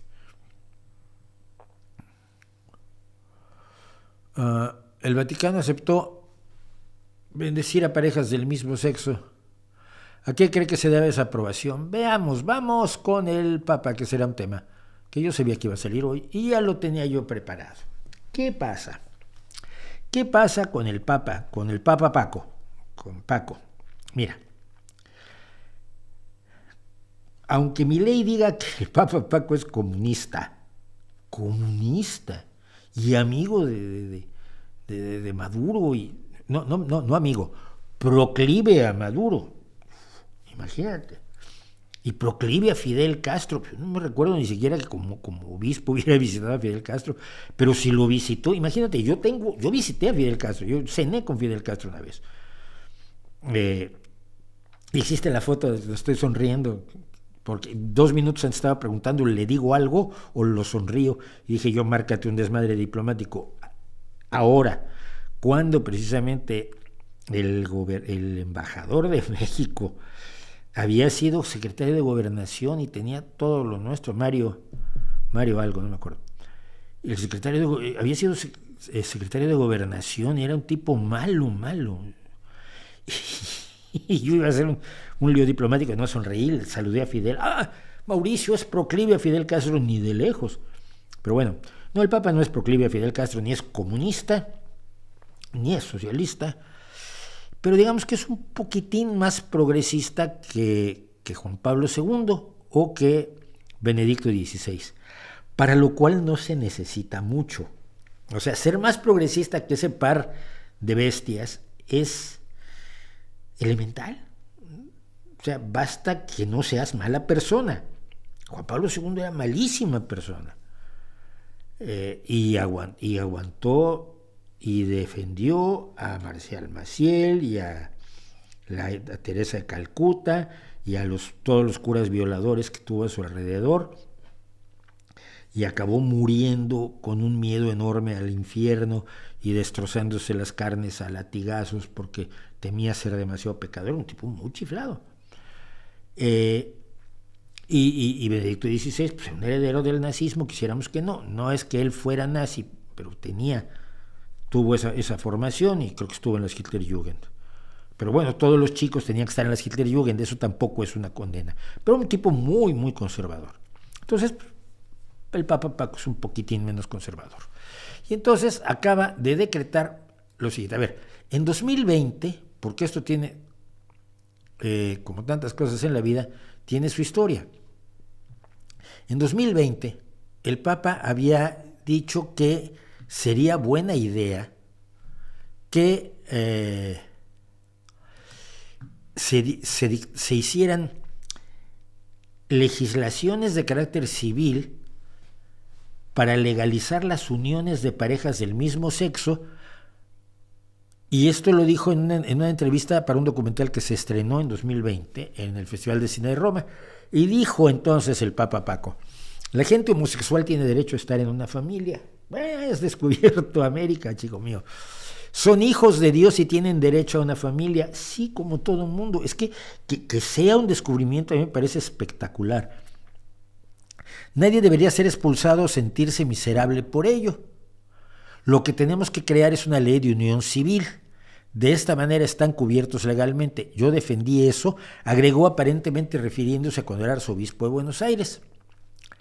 Vale, pero no le llamen matrimonio. Esa es la de toda la vida de los ultraconservadurismo. La reclamación ha sido, bueno, mira, ya no podemos enfrentar esto porque el mundo se ha abierto, porque no podemos volver a esconder a esta gente en las márgenes de la sociedad, porque descubrimos que esta gente eran, pues es que tengo un primo y tengo un amigo y tengo 5 o 6 amigos y tengo 2 primos y otro primo de mi novia, porque todos son gay o lesbianas o bisexuales, polisexuales, multisexuales, son lo que quieran, a mí qué me importa. ya salieron. Aunque individualmente no hayan salido del armario, ya la realidad de que hay un porcentaje de seres humanos que tienen esa diversidad sexual está ahí. Y yo no creo que se pueda volver a ocultar. Entonces, pues, es parte de la sociedad y ya. Entonces, pues entonces tendrán derechos iguales que los demás. Fíjate, Paco, que sí.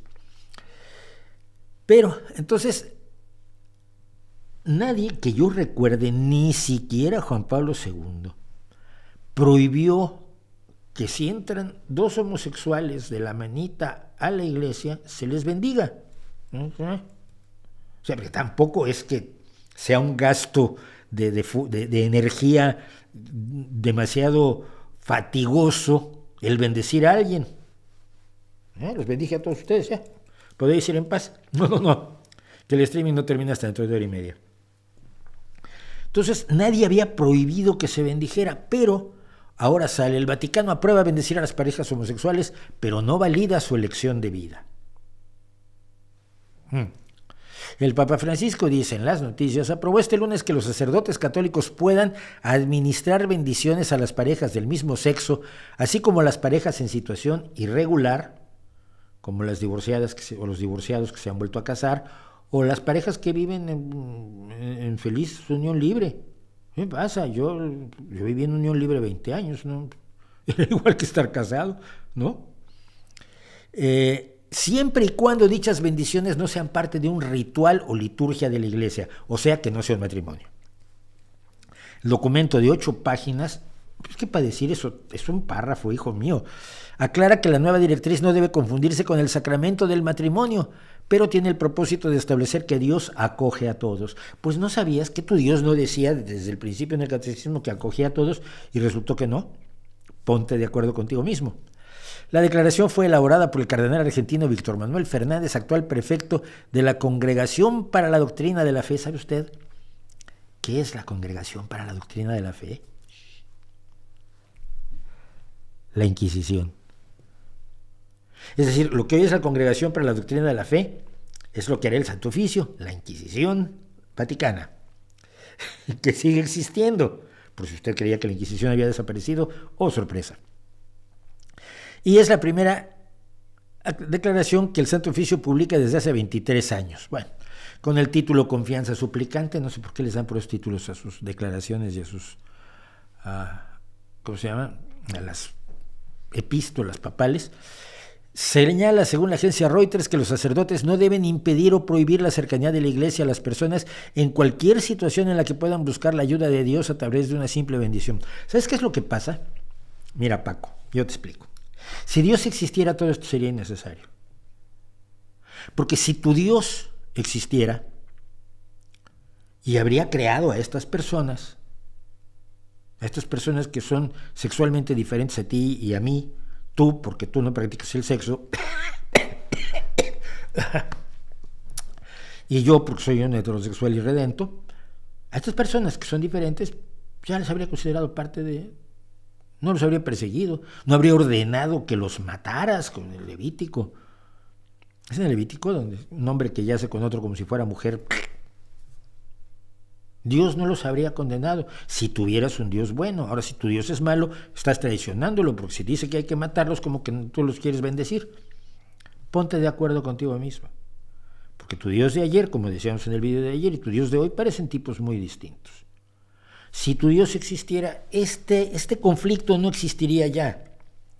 No se presentaría.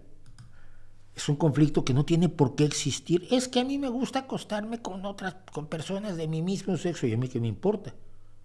No, es que quiero contigo. Yo no quiero, muchísimas gracias, es muy amable, pero no me interesa. Me ha pasado. Hombre, a todos nos ha pasado. Ya, y hasta podemos seguir siendo amigos. El miedo al homosexual muchas veces es el miedo a hacerlo a uno mismo. El mismo que odia porque no se plantea su seguridad respecto a su identidad sexual. No será en todos los casos, pero sí en algunos. Pero un Dios que te enseñara que todos los seres humanos son iguales y que esas personas no tienes que perseguirlas, lo habría puesto en su librito.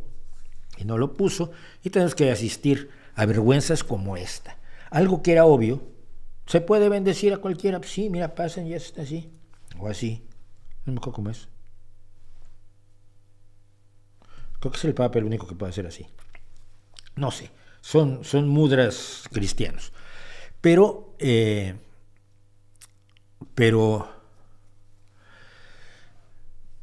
sigue siendo una vergüenza porque siguen haciéndolos menos.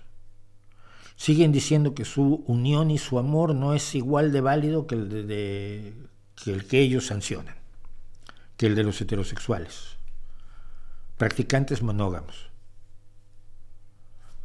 Que lo que tienen pues puede ser muy bonito, pero no es un matrimonio. ¿Por qué no?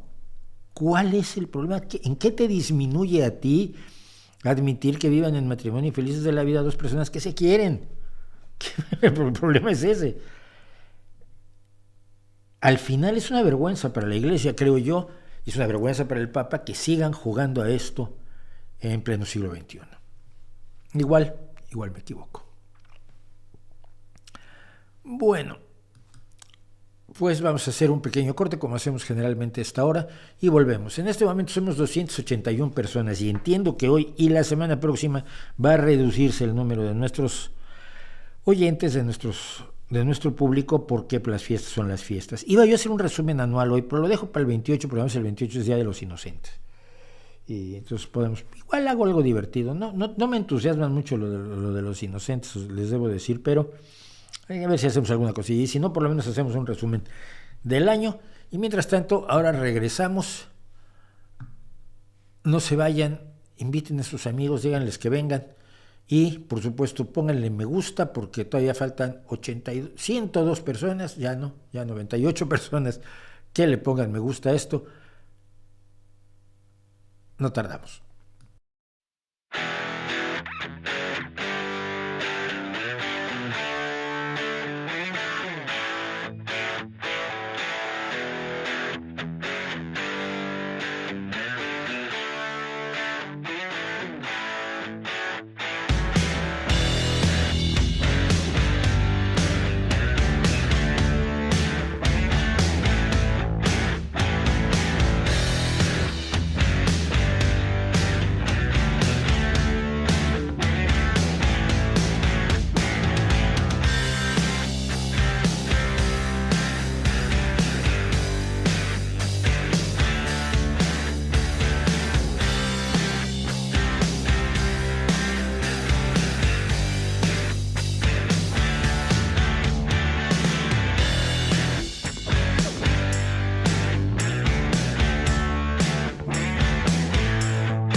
Regresamos cuando son las 8:41 y voy a responder rápidamente unas cosas de chat.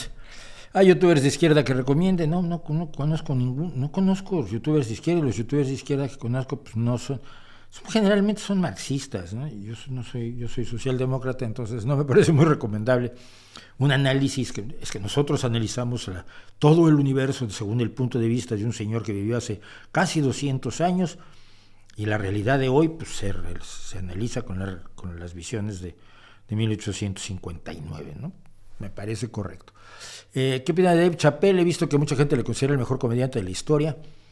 A mí me gusta, o sea, veo a Dave Chappelle, pero tiene un problema, ¿no? Que es fuck. Shit. O sea, no puede decir una frase sin decir fuck y shit 3 veces. Me cansa. Me gustan mucho más, y como comediante, el mejor comediante de la historia, y que decía, cuando usaba las palabras, las usaba con su justa dimensión. Era un hombre cuyo nombre acabo de olvidar completamente. George Carlin. Soy malísimo para los nombres, es terrible. George Carlin me parece uno de los grandes comediantes de la historia en inglés, Estados Unidos. Me gusta mucho Jimmy Carr, que es brutal, que es de los que exploran los límites y los extremos, pero con cierta elegancia, curiosamente, ¿no? Me gusta mucho Dara O'Brien, por ejemplo, me parece un tipo brillante. Grandes comediantes. Estaba Steve Allen, que era un irlandés maravilloso, que le faltaba una parte de un dedo. Lo recuerdo, se sentaba y hablaba con su bebida y su cigarrillo. Imagínense aquellos tiempos, se podía beber y fumar cigarros mientras contaba sus historias. Y fumando y bebiendo, contaba sus historias Eugenio, uno de los grandes comediantes españoles. Y el más grande que yo probablemente he visto en mi vida en persona fue a Miguel Gila. Gila era otro nivel. Por supuesto, Lelutier, pero Lelutier es una trupe, y los vi a Lelutier en numerosísimas ocasiones. Pero Gila era otro nivel. Y la historia, además, es curiosa, la cuento rápido. Yo con la empresa en la que solía trabajar, donde hacíamos comunicación audiovisual, íbamos mucho a un tablao flamenco que había en México, en la zona rosa, que se llamaba el Corral de la Morería, que es el nombre más estereotípico, arquetípico que le puedes poner a un tablao flamenco. E íbamos a oír cantejondo y a ver baile flamenco. Y una noche vamos al tablado y vemos que hay cola y están cobrando la entrada. Como ya nos conocían, te acercas, ¿qué estás haciendo? ¿Cómo que estás cobrando la entrada? Es que hoy va a actuar Gila. Es que vino de Argentina y va para España. Gila, el de está el enemigo que se ponga. Sí. Nos pusimos en cola, pagamos la entrada y nos pusieron en la mesa que siempre nos ponían junto al tablado. De modo que tenía yo a 2 metros de distancia a don Miguel Gila haciendo sus rutinas de la historia de cuando él nació y tuvo que nacer solo porque su mamá había ido a hacer unas cosas. Su mamá se enojó y le dijo, no me vuelvas a nacer solo. Este tipo de barbaridad, este tipo de cosas raras que hacía Gila, que eran absolutamente maravillosas, ese es memorable, es un comediante memorable, absolutamente. Porque me preguntan por mexicanos, me preguntan por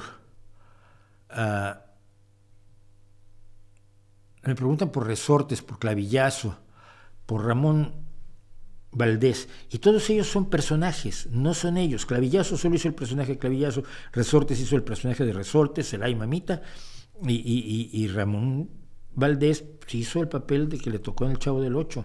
No, son actores cómicos, no son comediantes. El comediante debe tener la capacidad de analizar la realidad a su alrededor y de presentarla de una manera interesante y divertida y que ayude a pensar y que desafíe cosas, ¿no?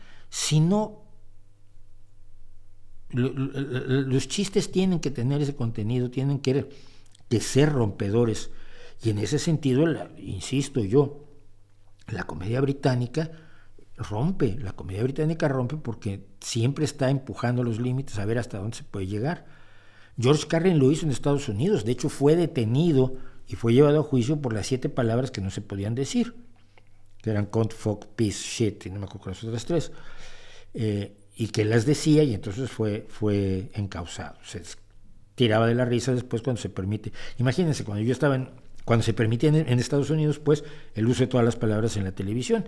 Imagínense, yo en México no se podían decir malas palabras en los medios de comunicación. Cuando yo empecé a trabajar en la radio, te lo recordaban muchísimo, no se te vaya a salir una mala palabra porque, qué escándalo, y ahora son de lo más común en la televisión mexicana. Entonces, me quedo con... Y podría mencionar a muchísimos cuyos nombres no recuerdo, pero hay una enorme cantidad de buenísimos comediantes en el Reino Unido. Y un día traigo una lista, la tengo que hacer para acordarme. Recomendar libros sobre razonamiento, pues te recomiendo Las cartas a un joven disidente, que así le pusieron, de Christopher Hitchens. Si lo puedes leer en inglés, mejor. Letters to a Young Contrarian se llaman, a un contrariador, a un contrario, ¿no? ¿Cómo sería un contrarian? Es que porque no es un disidente, es alguien que va en contra de, no es disidente, no estoy de acuerdo, es disidente, estoy en contra. Creo que se aprende mucho a pensar leyendo a libros como el relojero ciego de Richard Dawkins. Te recomiendo muchísimo a Bertrand Russell. ¿Quién más? ¿Qué libros me impactaron? Lo que pasa es que no hay muchos, no hay muchos libros en defensa de la razón, pero del uso de la razón te recomiendo mucho el libro precisamente sobre la razón de Steven Pinker, que es el último que ha escrito, por cierto. ¿No le parece que Trump, a pesar de las diferencias ideológicas, es lo más parecido a Hugo Chávez? ¿En qué? Las diferencias ideológicas son totales. Hugo Chávez era un hombre del pueblo, Trump es un señor de la élite. Hugo Chávez era un populista de la calle. Donald Trump es un narcisista de otro nivel. No veo parecido a alguno, salvo en la grandilocuencia del líder que está convencido que él debía hacerlo, ¿no? Pero eso lo comparten muchísimos más, ¿no? Y sí me dejó absolutamente enloquecido. El gobierno de Biden en muchas cosas ha sido totalmente desastroso. ¿En qué? Cuéntame. O sea, porque una cosa es decirlo. Creo que Trump tendrá el apoyo del voto de castigo y eso no es bueno para la democracia. ¿Castigo de qué? ¿Los mejores números en la economía en la historia de Estados Unidos? El Dow Jones acaba de superar los 30,000 puntos por primera vez. Estaban abriendo champán en el piso de remates de Wall Street. La inflación, que es, va a haber una inflación y va a haber una estanflación y va a haber una... No hubo, no pasó. El desempleo está abatido. ¿Cuál es lo desastroso del gobierno de Biden? Sí, yo sé que Trump lo dice muy seguido y los que lo siguen le creen porque no se ponen a analizarlo y a pensar. Pero a ver si tú fueras tan amable. Isco Gamer, tenía que ser un anónimo, de decirnos qué es lo desastroso del gobierno de Biden. No es que a mí me guste, creo que el gobierno de Biden es enormemente tibio en el sentido que, por ejemplo, no ha empujado más duro la reforma a la salud, que es una de las grandes tragedias estadounidenses, pero una de las grandes tragedias humanas. No es que me caiga bien Estados Unidos, o no, olvídenlo. La gente pobre, la gente que no tiene trabajo, la gente marginal, la gente que vive en guetos, la gente que vive en barrios pobres, que tiene sueldos de mierda. Es una tragedia humana su situación con la salud, con la atención sanitaria, con la inexistente atención sanitaria que tienen. Es una tragedia humana de nivel que no hay similar en todo el mundo desarrollado. Y si no lo aborda un presidente de Estados Unidos, se me hace que está haciendo mal su trabajo, pero a mí qué me importa, yo no soy de allá.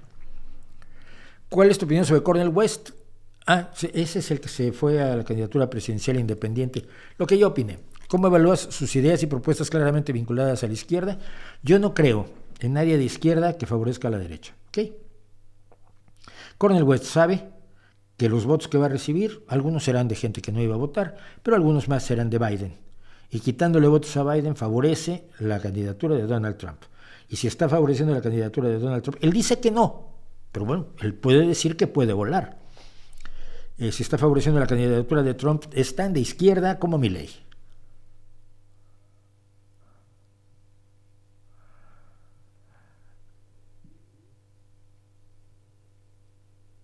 Bueno, dice Jorge en la B y avisa a los mexicanos que el sábado se llevará a cabo la cuarta posada escéptica para celebrar el cumpleaños de Carl Sagan, organizada por Martín Fragoso, y como siempre expositores de la divulgación y el pensamiento crítico. Vayan ustedes que yo no estaré por ahí. No estaré porque estoy en España, no por otra cosa. ¿Qué opina de la sentencia en España de la Asociación de 3 Ex-Testigos de Jehová que declara a la religión como secta? No declara a la religión como secta. Declara a los testigos de Jehová como lo que son, una secta destructiva, por la forma en que captan a sus adeptos, por la forma en que manejan a sus adeptos, por la forma en que controlan a sus adeptos, por la forma en que le hacen la vida muy difícil a los adeptos que quieren dejar la secta, por todas las características que analizó el tribunal con ayuda de expertos que saben lo que es la diferencia entre una secta y una secta destructiva, una secta religiosa y una secta destructiva, cosa que tuve en el vídeo que hicimos precisamente sobre sectas hace muy poco tiempo, está bastante bien detallado. Lo que se determinó es que los testigos de Jehová son una secta destructiva, cosa que tampoco era demasiado difícil, pero es bueno que lo haya dicho un tribunal. La creencia religiosa es problemática, pero la creencia religiosa manipulada de manera técnica, con intereses concretos, de control de la vida de los seguidores, es otra cosa. Yo, evidentemente, considero que estaríamos mejor todos si abandonáramos las creencias en lo irracional y en lo sobrenatural, lo preternatural, y por supuesto en las religiones y en los dioses, pero prefiero un creyente, variedad de jardín como los que conoces tú, gente que cree, alguno es musulmán, alguno es judío, la vasta mayoría serán católicos o cristianos si vives en un país protestante, pero la gente que vive encerrada en una secta destructiva, donde da cuenta de todo lo que hace a la secta, donde gana dinero para la secta, donde su sexualidad, sus alimentos, su forma de vida completa está controlada y dominada por las creencias sectarias y por la jerarquía sectaria, por aquellos que son los mayores, los líderes, los jefes, los arzobispos, los archimandritas, es muy distinto. Hay una gran diferencia entre un creyente y un adepto a una secta destructiva. Y el adepto a una secta destructiva merece apoyo y merece atención, porque vive en una tierra 2, en un mundo alternativo que le ha creado la secta para explotarlo, para abusar de él, para mantenerlo en la ignorancia, para mantenerlo dominado y controlado. Así que me parece muy bien que haya ocurrido que un tribunal español se levantara. Ahora lo que falta es que declaren a otras sectas destructivas como sectas destructivas y que paren a otras sectas destructivas como la de la ayahuasca o a otras organizaciones destructivas que no son sectarias desde el punto de vista religioso, pero son terriblemente dañinas, como las de los pseudoterapeutas tipo Corberá, tipo Pamies, tipo De Benito, tipo Prego, toda esta gente que debería estar en la cárcel. Mira, entre las muchas cosas que yo trabajo en la vida como traductor, estoy traduciendo una serie de materiales de ciertas organizaciones que están tratando de explicar a la gente que las vacunas no tienen microchips, que las vacunas no causan autismo, que las vacunas no se quedan viviendo en tu cuerpo eternamente, que las vacunas no te causan la enfermedad, que las vacunas no son un experimento, que las vacunas, o sea, una enorme cantidad de dinero público invertida para ir en tratar de minar un poco las barbaridades que han contado los Corberá y los Pamies y los Calgary y las Prego y las Brandolini y toda esta tropa de miserables. Yo les haría pagar todo lo que está costando decirle a la gente que es mentira lo que es mentira, que han sido engañados, porque es muy difícil convencer a la gente que ha sido engañada. Decirle, las vacunas no tienen microchip, es que si me dijeron que tiene, no es que de veras no tiene, demuéstrame que no tiene, a ver, aquí es una vacuna, vela con microscopio, bueno, esta la preparaste tú para que la vea yo, pero debe haber, las otras sí tienen microchip. Y cuando la gente se mete en esas dinámicas es muy difícil que salga. Pero yo haría que todos estos desgraciados pagaran físicamente con billetitos todo el dinero público que se gasta para contrarrestar las imbecilidades que propagan con la irresponsabilidad que los caracteriza, ¿no? También me gustaría que ellos fueran los tribunales.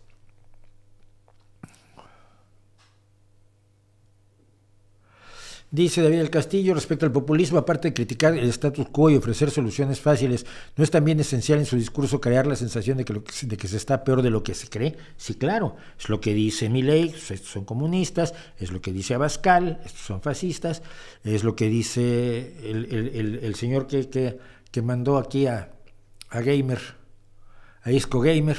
Hoy Estados Unidos está muy mal, ¿por qué? ¿Por qué? No te lo pueden decir. Sí.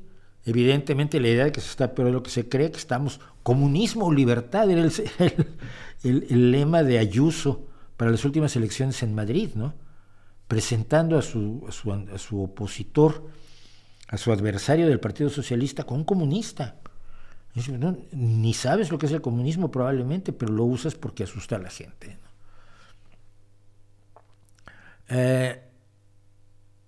Del calendario lozano que me vienen a dar, no sé qué sea el calendario lozano, pero no se le da, un calendario no le da valor a la humanidad, es un acuerdo, no es que sea teocéntrico o eurocéntrico, es que es un calendario común para entendernos nada más. No desvaloriza a nadie, no le busquen mangas al chaleco, por favor.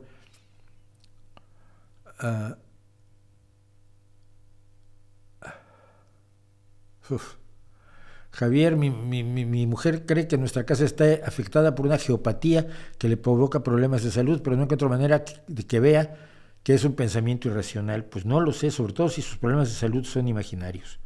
O sea, son sensaciones, no es que sean imaginarios exactamente, a ver, que sean vagos e imprecisos. Cuando en el video que hicimos sobre si tu enfermedad no es real, lo contábamos mucho.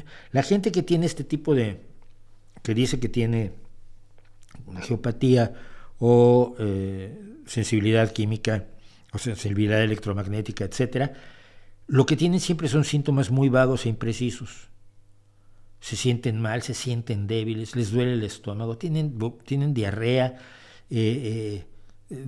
tienen comezones extrañas, están desganados, no tienen una enfermedad precisa.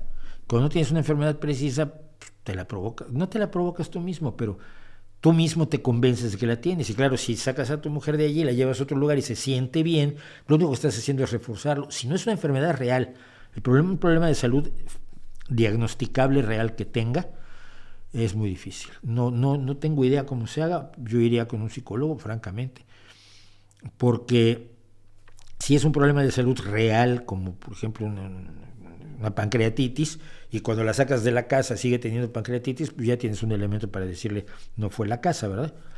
Pero si es una enfermedad, si es una de estas afecciones vagas, no sé, ojalá pudiera ayudarte, de verdad. ¿Nos podrías decir tu top 10 de canciones de los Beatles y por qué? Sí, pero otro día, hoy no. Hace poco Trump dijo que los inmigrantes envenenan la sangre de la nación. Sí, Donald Trump está usando la retórica nazi. Ha hablado de alimañas, a sus adversarios los llama alimañas, una palabra que le encantaba a Hitler, y la contaminación de la santa sangre de la nación es uno de los tropos nazis evidentes. Está utilizando una retórica nazi y el Partido Republicano lo está defendiendo. Eso es lo peor del asunto. ¿Le gusta el disco 2112 de Rush? Yo creo que a todo el mundo le gusta el disco 2112 de Rush, ¿no?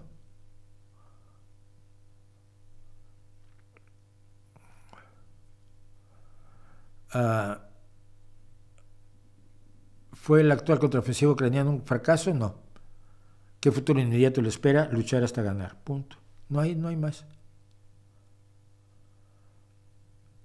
Falleció Cristina Pacheco. ¿Qué opina de su vida y su obra? Mira, a ver, aparte que yo soy un gran fan de José Emilio como poeta. Yo creo que Cristina es un trabajo magnífico y enormemente decente. Su Aquí nos tocó vivir marca toda una época en el periodismo nacional, una aproximación a la realidad de un periodista absolutamente comprometido con los hechos y con un profesionalismo de altísimo nivel. Entonces, me apena saber que Cristina Pacheco falleció. A Mussolini lo colgaron en la Plaza Lotero de Milano, en Roma, ¿cierto? ¿Hitler se haya quitado la vida por miedo a que le pasara lo mismo que a Mussolini? Sí, prácticamente lo dijo. Prácticamente lo dijo. No quería caer en manos de sus enemigos.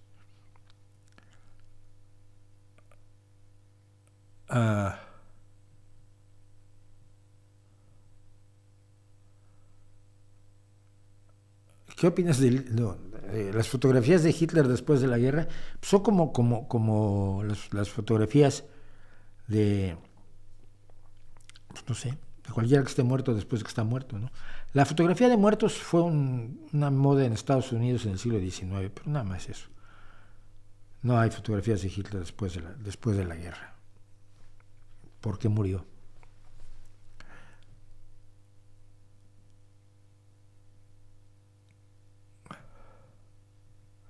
¿Cree que veremos condenas a los excesos de Israel como los de Hamás en Palestina por parte de juzgados internacionales? Ojalá. Ojalá.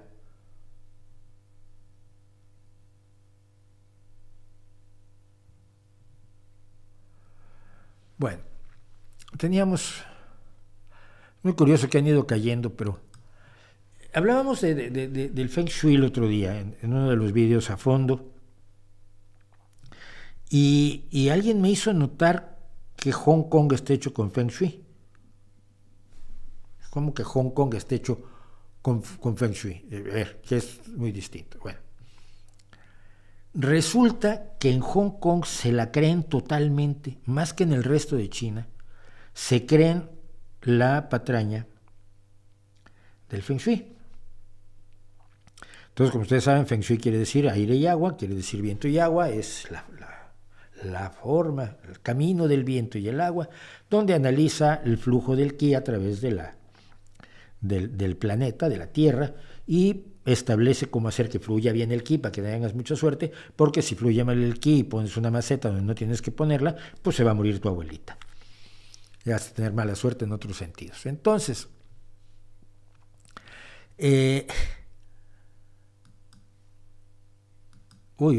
no, eso no tiene nada que ver con esto. Me hice un lío, ustedes disculparán, estaba yo al revés de donde tenía que estar. Estos son unos edificios en Hong Kong. Y dice uno, mira qué audacia arquitectónica ponerles un agujero en medio. Pero no afectará la estructura, no sé, chance sí la afecte, pero ¿es así como si Calatrava hubiera pasado por allí o qué? No, es para que pasen los dragones.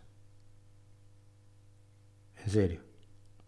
En serio, los agujeros en las grandes torres de muchísimos pisos, no alcanzo a ver aquí, son torres de 40, 50 pisos de Hong Kong, tienen puertas para que pasen los dragones, que puedan bajar de las montañas que supuestamente están ahí atrás, aunque ahí no se ven montañas, sino más edificios, hacia el agua. El agua, pues Hong Kong está en el puerto, entonces se irán al mar. Van todos los días y luego en las noches, pues los dragones regresan a los cerros. Es una historia muy bonita, así como para contárselas a los niños, ¿no? Leyendas, fantasías. Todo lo que tiene dragones mola, ¿no? Tenemos ahí a Juego de Tronos, por ejemplo, ¿no? Pero los dragones no existen y esta gente cree que existe. Aunque en China se combatió un tiempo el Feng Shui después de la Revolución Cultural, porque era una superstición, en Hong Kong persistió y hoy nos dicen, se calcula que hay tantos Feng Shuistas profesionales como contadores o contables o abogados, en una ciudad enormemente apetuguñada de gente, con una densidad de población brutal, Hong Kong, y ahí tienen un montón de gente que hace Feng Shui, tantos como abogados. Todo, desde la orientación del edificio, la forma del edificio, la posición de la entrada y la posición de los muebles que hay en el interior, influyen en la prosperidad del negocio o del dueño de la casa.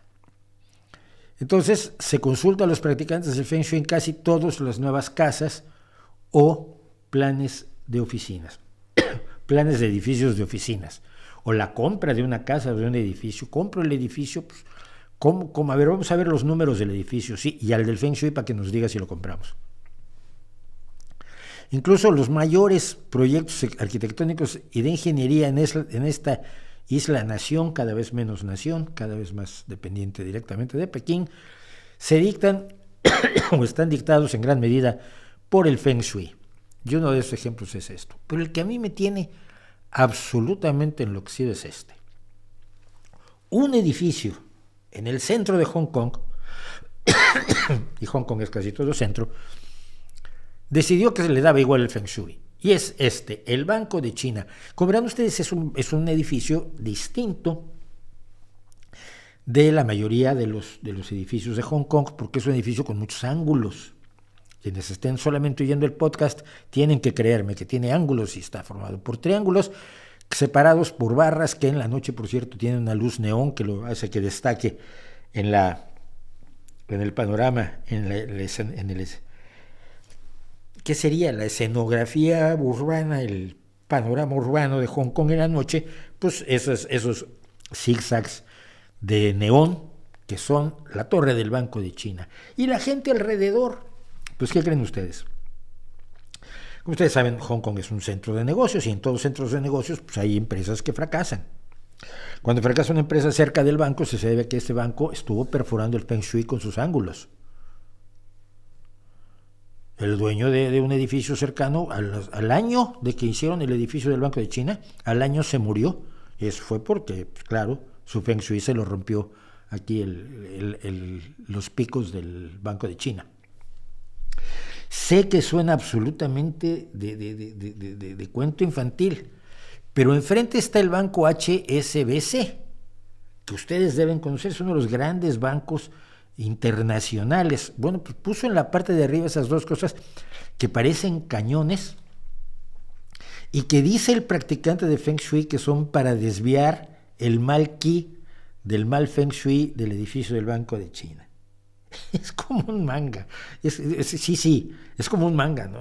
Lanza el ki y el otro tiene su escudo contra el ki. Y digo, está muy bien eso si crees en Naruto. O sea, pero Naruto no existe, en serio. Es absolutamente de locos. El arquitecto fue Ime Pei, el arquitecto del Banco de China, y fue criticado por no usar a los geománticos al desarrollar el diseño. Entonces, las formas angulares, dicen los expertos en Feng Shui, corta la buena fortuna de los edificios adyacentes. Se le ha echado la culpa de que hayan quebrado algunas empresas y muchos de los pisos de esta estructura permanecen vacíos hasta hoy porque la gente no quiere alquilarlos porque no tiene buen ki. El colmo. El gobierno de Hong Kong tiene un fondo.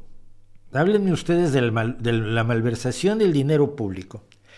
Tiene un fondo que entre 2011 y principios de 2016, 11, 12, 13, 14, 15, en 5 años y un poquito más, pagó más de $1,100,000 a personas que afirmaron que las obras públicas que realizaba el gobierno de Hong Kong afectaban, perjudicaban y perturbaban su Feng Shui. El ki de su edificio había sido dañado y habían tenido mala suerte porque pavimentaron una calle el gobierno de Hong Kong. Y entonces el gobierno de Hong Kong les paga una indemnización por daños al Feng Shui. Luego me dicen que hay gente que usa mal el dinero público.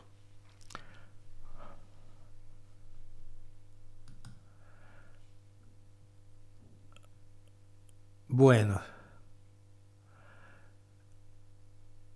una consulta. Jamás lo he visto hablar de libre albedrío. ¿Cuál es su opinión? Mi opinión ya le he dado. Hay 2 videos sobre libre albedrío, pero te la resumo rápidamente. Da igual.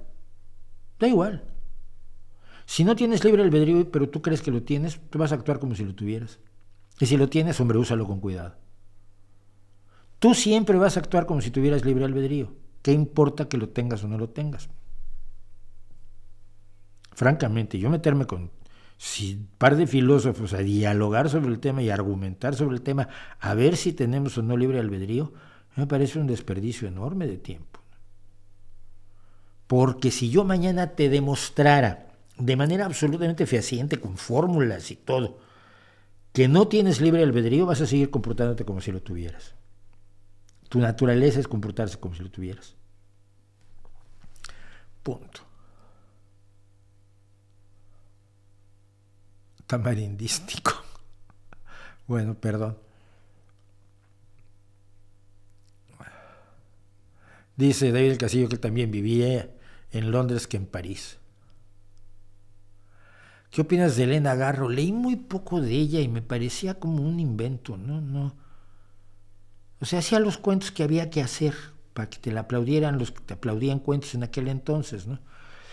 Y era la época que yo empezaba a escribir cuentos de los que no te aplaudían, los de las grandes grupos dominantes de la intelectualidad mexicana. Entonces,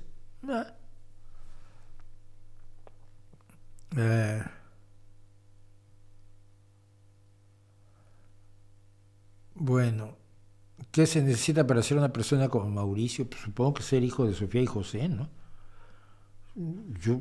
Yo sería mejor de lo que soy si pudiera, pero entonces no creo.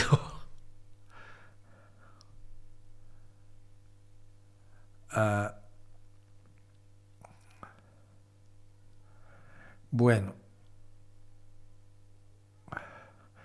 están hablando de cosas que no tienen nada que ver nada. No me pregunten. Si no son preguntas, bueno, a uno le encantan mis vídeos, lo cual está muy bien. ¿Se puede ayudar a cambiar a un creyente convencido ya sea en lo paranormal o en la religión?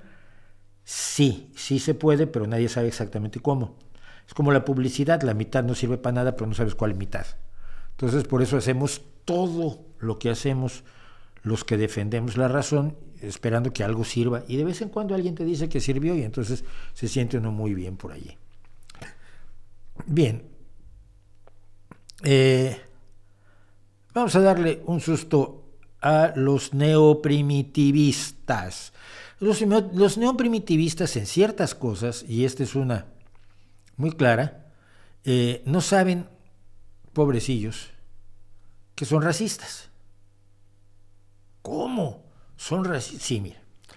Cuando se habla de la pureza de la cultura, cuando se habla de la pureza de un alimento, de un cultivo determinado, se actúa como un racista, es decir, como alguien que cree que existe un estado incontaminado,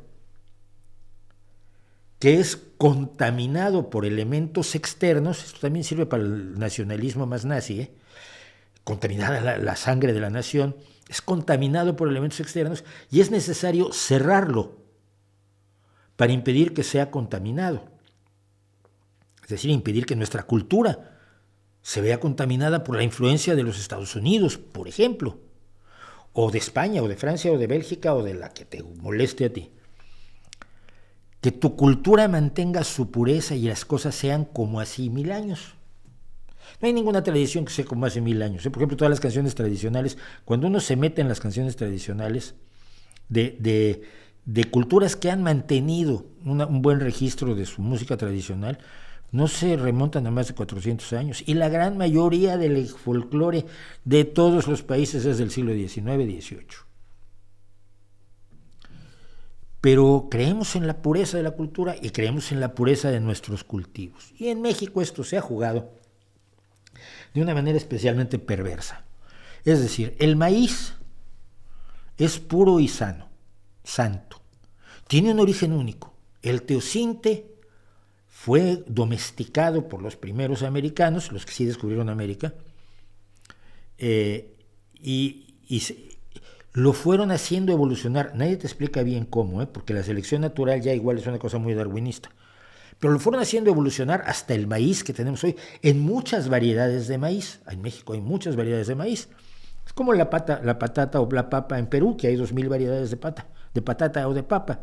Y no pasa nada si hay una patata o papa transgénica que no se oxide y que permita que los agricultores ganen más y los consumidores coman menos patatas oxidadas. Bueno, pero este mito del maíz purísimo lo ha vendido de una manera extraordinaria la doctora Lysenko, María Elena Álvarez Bullarroces, la tirana, la sátrapa de la ciencia en México desde 2018, cuando tratamos de impedir que se le nombrara al frente de la ciencia porque sabíamos con quién nos jugábamos los cuartos. Alguien que le había mentido a los campesinos diciéndoles que el maíz transgénico había perdido su chulel, su alma, y además tenía más almidones y menos nutrientes y menos protección contra el cáncer, cosa que es falsa. Simplemente se lo inventó, hablando de populismos que se inventan cosas. Y entonces el argumento para impedir que entren maíz transgénico a México es que contaminaría la pureza originaria del maíz y su origen único, que es el teosinte, ¿no? Y por supuesto, la misma doctora, por supuesto, junto con otros neoprimitivistas de pro, dicen que la Revolución Verde, que impidió las hambrunas que se proyectaban en los años 70, la Revolución Verde de Norman Borlaug, Premio Nobel de la Paz, y un hombre que se cree que salvó más de 1,000 millones de vidas, probablemente el hombre que más vidas ha salvado, y todo lo hizo hibridizando plantitas de trigo y de maíz y de arroz en México y en la India, que Norman Borlaug era un maldito y un malvado, porque la Revolución Verde es un horror, porque dejaron de ser puros los cultivos. Bien, pues una investigación publicada el 1 de diciembre en Science, la revista científica más importante de la historia, muestra que todo el maíz moderno desciende de un híbrido creado hace más de 5,000 años en el centro de México, miles de años después de que la planta fuera domesticada por primera vez. Se supone que no sé cuáles sean los últimos estudios, pero si los americanos llegaron de Mongolia, mis ancestros zapotecas llegaron de Mongolia hace 10,000 años a ocupar los terrenos de Mesoamérica, 10,000, 15,000, no sé cuál es la cifra actual, porque esto va afinándose la cifra conforme tenemos más datos. No es que la ciencia se equivocara antes, es que interpretaba de acuerdo a los datos que tenía, luego tiene mejores datos, interpreta distinto. 10, 15,000 años llegaron por allí los primeros mexicanos, los primeros habitantes de lo que hoy se llama México, y domesticaron la planta. Pero hace 5,000 años nos dice Jeffrey Ross Ibarra, del Departamento de Evolución y Ecología de la Universidad de California, Davis, y autor principal del estudio, dice que el genoma del maíz moderno contiene una fuerte dosis de ADN de un segundo teosinte que crece en las tierras altas del centro de México. Es decir, estuvieron comiendo este pastito, porque todos son pastos. Estuvieron comiendo pues maíz primitivo teosinte durante miles de años, pero hace 5,000 al hibridizarse, pues empezó a producirse el maíz, que empezó a generarse el principio del maíz que conocemos en la actualidad. Descubrieron, después de analizar los genomas de más de 1,000 muestras de maíz y parientes silvestres que los tiene, descubrieron que alrededor del 20% del genoma de todo el maíz del mundo proviene de este segundo teosinte de tierras altas. Tu plantita de raza pura resulta que es mestiza. Me recuerda aquel supremacista blanco que accedió a que le hicieran una prueba de ADN y descubrieron que tenía un 25% de africano del subsahariano. O sea que era 25% negro. Luego lo echaron sus propios compañeros. Estos hallazgos sugieren que aunque el maíz fue domesticado hace unos 10,000 años, no fue sino hasta 4,000 después cuando se hibridó con el teosinte de tierras altas y despegó como un cultivo y alimento básico popular. Esto está respaldado por evidencia arqueológica de la creciente importancia del maíz en la misma época, es decir, fue creciendo la importancia del maíz en la alimentación de los antiguos mexicanos, por llamarles de alguna manera, aunque México no existía. El nuevo cultivo se extendió rápidamente por América y más tarde por todo el mundo. La búsqueda de por qué el teosinte de las tierras altas permitió que el maíz se convirtiera en un alimento básico aún está en marcha, dijo el doctor Ross Ibarra. Los investigadores encontraron genes relacionados con el tamaño de la mazorca, de la panoya que le dicen aquí en Asturias, quizás representando un mayor potencial de rendimiento y el tiempo de floración, lo que probablemente ayudó al maíz, un cultivo tropical, a crecer en latitudes más altas con días más largos, y la hibridación también puede haber traído un vigor híbrido, donde un organismo híbrido es más vigoroso que cualquiera de los padres, cosa que sabe cualquier agricultor que sepa de agricultura, no la doctora Álvarez Bulla, que en su vida ha cultivado más de hacer germinar un granito de soja, de soya en un vasito con un algodón y agua, o sea que de agricultura no sabe nada. Pero lo saben los agricultores que los híbridos tienen un vigor, un organismo híbrido es más vigoroso que cualquiera de sus padres. Los investigadores observaron que los segmentos genómicos del teosinte de las tierras altas contenían menos mutaciones dañinas que otras partes del genoma, las que procedían del teosinte al que adoraban hasta ayer Álvarez Bulla y su tropa de chiflaos racistas. Si bien la hibridación inicial puede haber sido accidental, es probable que los agricultores indígenas reconocieran y aprovecharan la nueva variación introducida a partir del maíz de las tierras altas. Este trabajo, por supuesto, nos permite pensar en mejorar uno de los cultivos más importantes del mundo, que es el del maíz, pero también entender que el mestizaje funciona mejor que la pureza y que la pureza no existe. Y que vamos a mantener la música mexicana pura, cuando la guitarra viene de España y el arpa viene de Grecia y el violín viene del centro de Europa, y esos son los tres elementos fundamentales de la música mexicana, pues es estúpido. No existe la música mexicana pura, purísima, no existen las culturas puras, purísimas. Muchos de los motivos de las artesanías mexicanas de hoy han sido absorbidos por ósmosis de otras culturas en los últimos 100 años, en los últimos 20 años. Siempre que una cultura está en contacto con otra se produce un intercambio, mestizaje cultural, mestizaje agrícola y mestizaje de personas. Y como sé que a muchos no les gusta, hay que repetírselos muy seguido.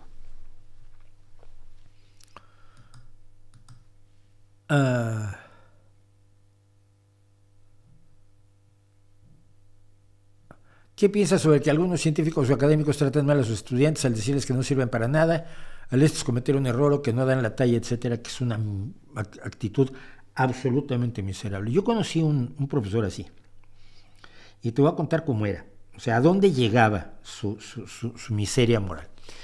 Era profesor de química.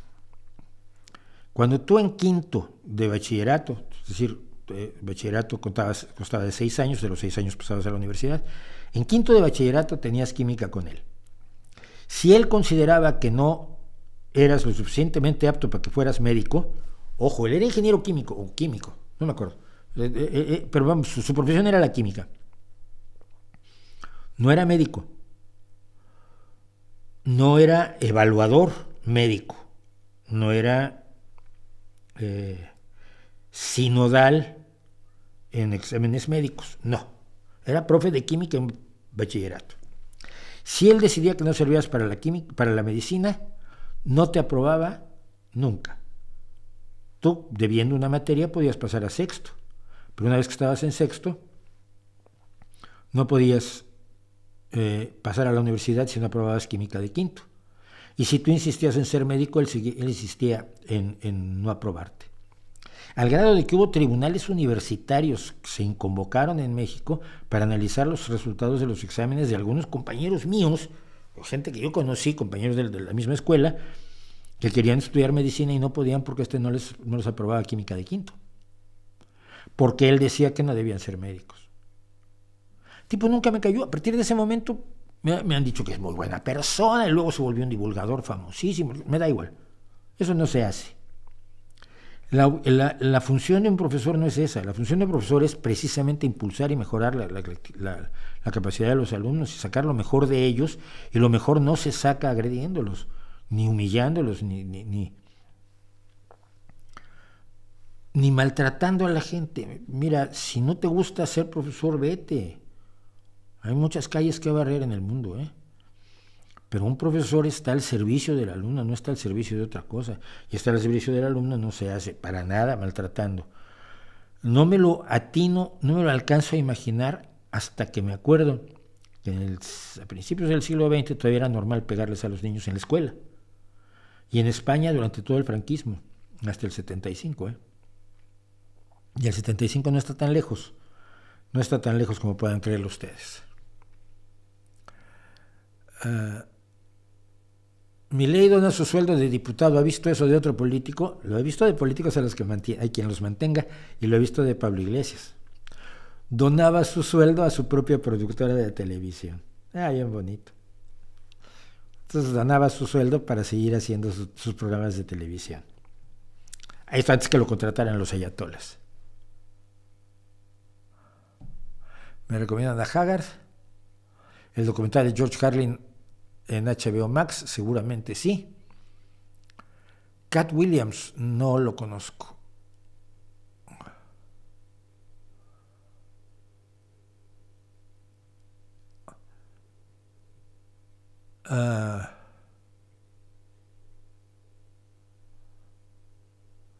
¿Qué opinión tienes de la ketamina para la depresión? No sé, a ver, hijo mío, no tengo idea.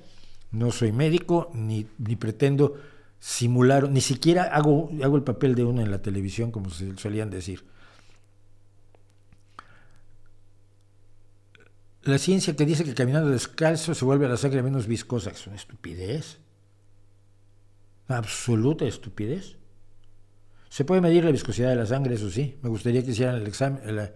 Mientras no te hayan hecho la prueba, mientras no te traigan las demostraciones, es decir, que lo hayan probado científicamente, que hayan llevado a cabo un experimento o varios experimentos científicos con todo el rigor del mundo y lo hayan publicado en una revista de alto impacto arbitrada por pares, es decir, donde los artículos son analizados por otros científicos antes de que se puedan publicar para ver si no hay algún error metodológico terrible.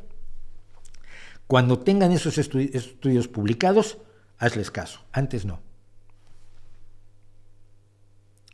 ¿A qué youtubers miras tú, alguno que recomiendes? Es que yo veo youtubers de música. Rick Beato, por ejemplo, es un referente. Bennett, que es un pianista británico, me parece fundamental. Sabemos, un súper fan de los Beatles, te hace análisis maravillosos sobre los Beatles. Half Note es otro que ha trabajado con David Bennett en algún momento dado. Ese es el tipo de youtubers a los que yo veo, no es... estuve viendo mucho tiempo, pero ya me tiene un poco cansado, a Virgin Rock, que es una arpista clásica que no sabía de rock y que ha sido introducida al mundo del rock. Al principio me costaba trabajo creerle, pero al verla enfrentarse a la música de rock, sí, le creo que no había oído. Sabía que existía el rock, pero nunca se había sentado a oír rock.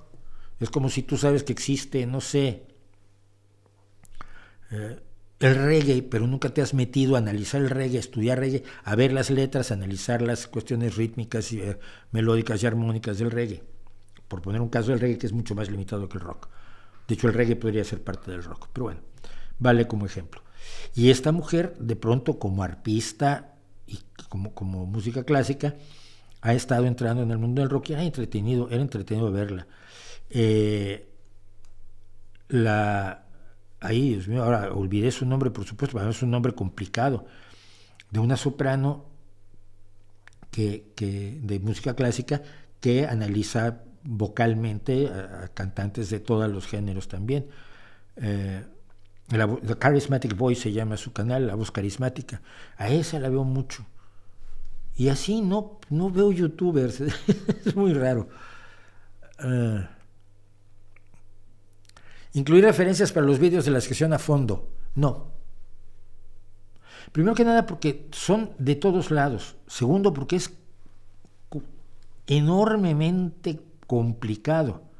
sacar las referencias totales y tomaría una cantidad de tiempo brutal. Búscalo en Google. Los vídeos a fondo no son los vídeos que yo hago, todo esto no es un punto de llegada, es un punto de partida.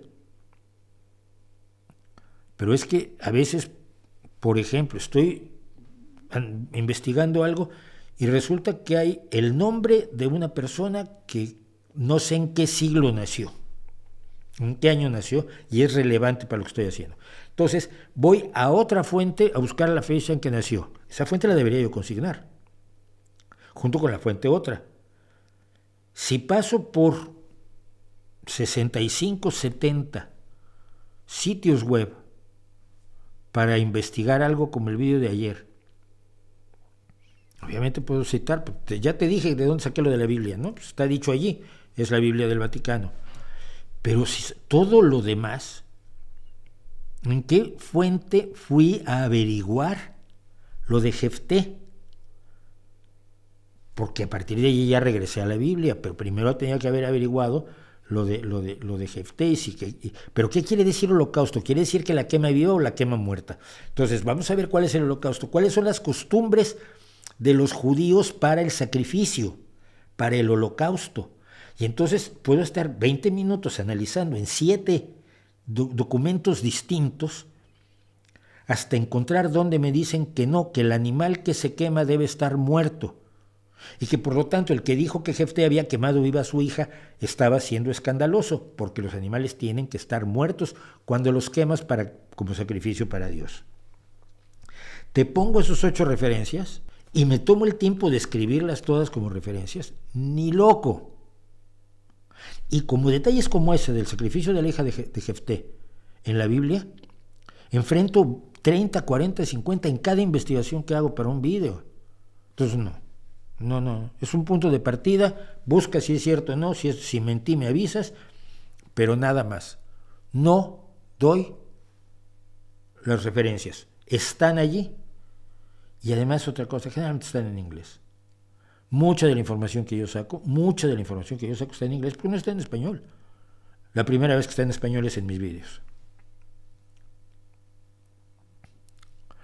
Del origen reciente de la acupuntura sí hay un dato, lo he dado, por favor, tengo el libro aquí. Tengo el libro allí. Es la biografía del presidente Mao hecha por su médico personal Li Zhisui. Y lo he dicho en 20,000 ocasiones. Y he dado la referencia en muchísimas ocasiones, pero probablemente no en el vídeo que tú viste. Dar las referencias de todo, en todas las... Es que es imposible, fíjate, tendría que darla ahora. No me lo planteo ni siquiera. El asunto de la Virgen de Fátima, sí has dado muchísima lata con eso, muchísima. Algún día puede que lo haga, pero ya me enteré, no necesito repetirlo.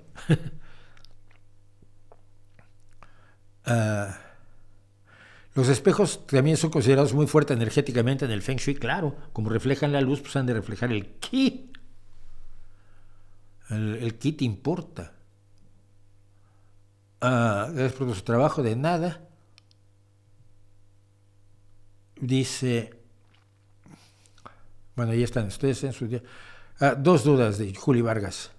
¿Ruanda tiene sanciones económicas por ser una dictadura? No lo sé. ¿Cuáles son los parámetros para establecer que se está en una guerra mundial? Ninguno. Supongo que por la implicación de países, ¿no? ¿Cuántos países están involucrados? ¿Y qué relevancia tiene para el resto del mundo el que esos países estén en guerra? Porque, por ejemplo, en la Segunda Guerra Mundial, la mayoría de los países se adscribieron a un u otro lado, independientemente de que hubieran tenido mucha o poca actividad, ¿no? México estuvo con los aliados, colaboró con un escuadrón en el Pacífico Sur, Escuadrón 201, colaboró con voluntarios como el capitán Roberto Vega González, que fue fuerza de ocupación en Tokio, y colaboró con petróleo, sobre todo. Colaboró con petróleo.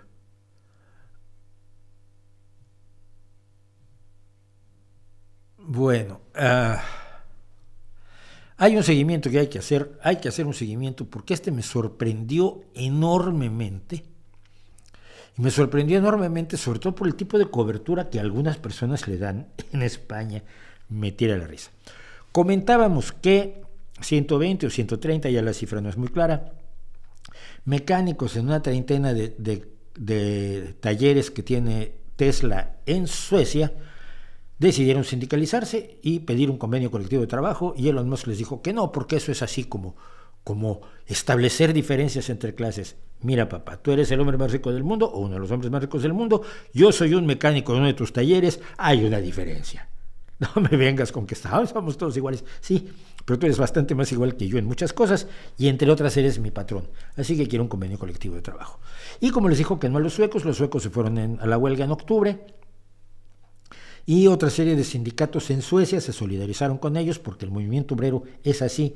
Es decir, los trabajadores reconocen más iguales a los trabajadores de otros países que verlos diferentes porque son de otros países. Es lo que se llama conciencia de clase, que existía antes de que la Marx le diera nombre. Los trabajadores se apoyaban internacionalmente desde los inicios de la Revolución Industrial, desde los inicios de los sindicatos.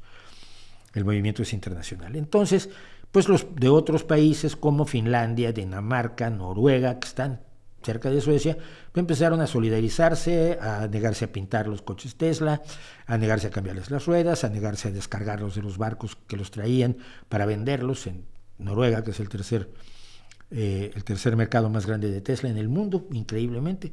Curiosamente es Estados Unidos, Alemania, el Reino Unido y Noruega. Y bueno, esto enojó muchísimo a Elon Musk, porque cómo es posible que ¿qué tienen que ver los trabajadores de correos en Noruega con los trabajadores, con los mecánicos en Suecia? Pues son trabajadores, es que exijo en los tribunales que los trabajadores de correos me traigan las matrículas, las placas, para mis coches, para poderlos vender. Dice el tribunal que están en su derecho de tener una huelga solidaria de entrega de matrículas, así que tus coches siguen sin poder salir de la fábrica. Y así. Pero pasó algo maravilloso. Y la forma en que lo cubre el diario a mí me dejó helado. Noruega presiona a Elon Musk con sus acciones en Tesla para que ceda ante los trabajadores suecos. El bloqueo sindical, nos dice el diario, acordémonos que el diario es un periódico no solo de izquierda, sino podemoide. Nacho Escolar es muy cercano a Pablo Iglesias. Nacho Escolar ha estado promoviendo a Podemos más que a ninguna otra cosa en el mundo. Cuando puede, le pega al Partido Socialista, y puede seguido, y les pega a todos porque lo más importante es Podemos y a veces Izquierda Unida. El bloqueo sindical sueco llega ya a Dinamarca, Finlandia y Noruega, donde su poderoso fondo de pensiones posee el 0,87% de la compañía y pide a Elon Musk que respete sus derechos laborales. O sea, Noruega no presiona a Elon Musk con sus acciones en Tesla. No es exactamente así. Es un fondo de pensiones noruego que tiene con poco menos del 1% de la compañía. No, es peor aún. Verán, los fondos de pensiones privados, pero controlados por leyes muy estrictas en esos países, no es como México, donde pueden perder las pensiones de todos, y realmente la privatización de las pensiones ha hundido a los pensionistas, que antes, cuando eran estatales, no eran ninguna maravilla. Por la pensión que llevó mi madre los últimos años de su vida era una miseria.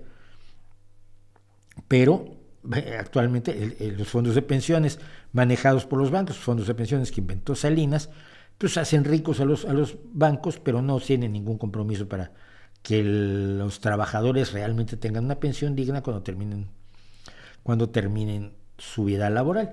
Es decir, que en realidad las pensiones deben estar por lo menos cuidadosamente controladas y reguladas por el Estado y protegidas por el Estado para que la gente no quede en la calle. Pero muchos inversionistas del mundo han decidido invertir en unas cosas que se llaman los fondos de pensiones. Son fondos de pensiones donde está el dinero de los trabajadores y son un buen negocio para los trabajadores y para los inversionistas.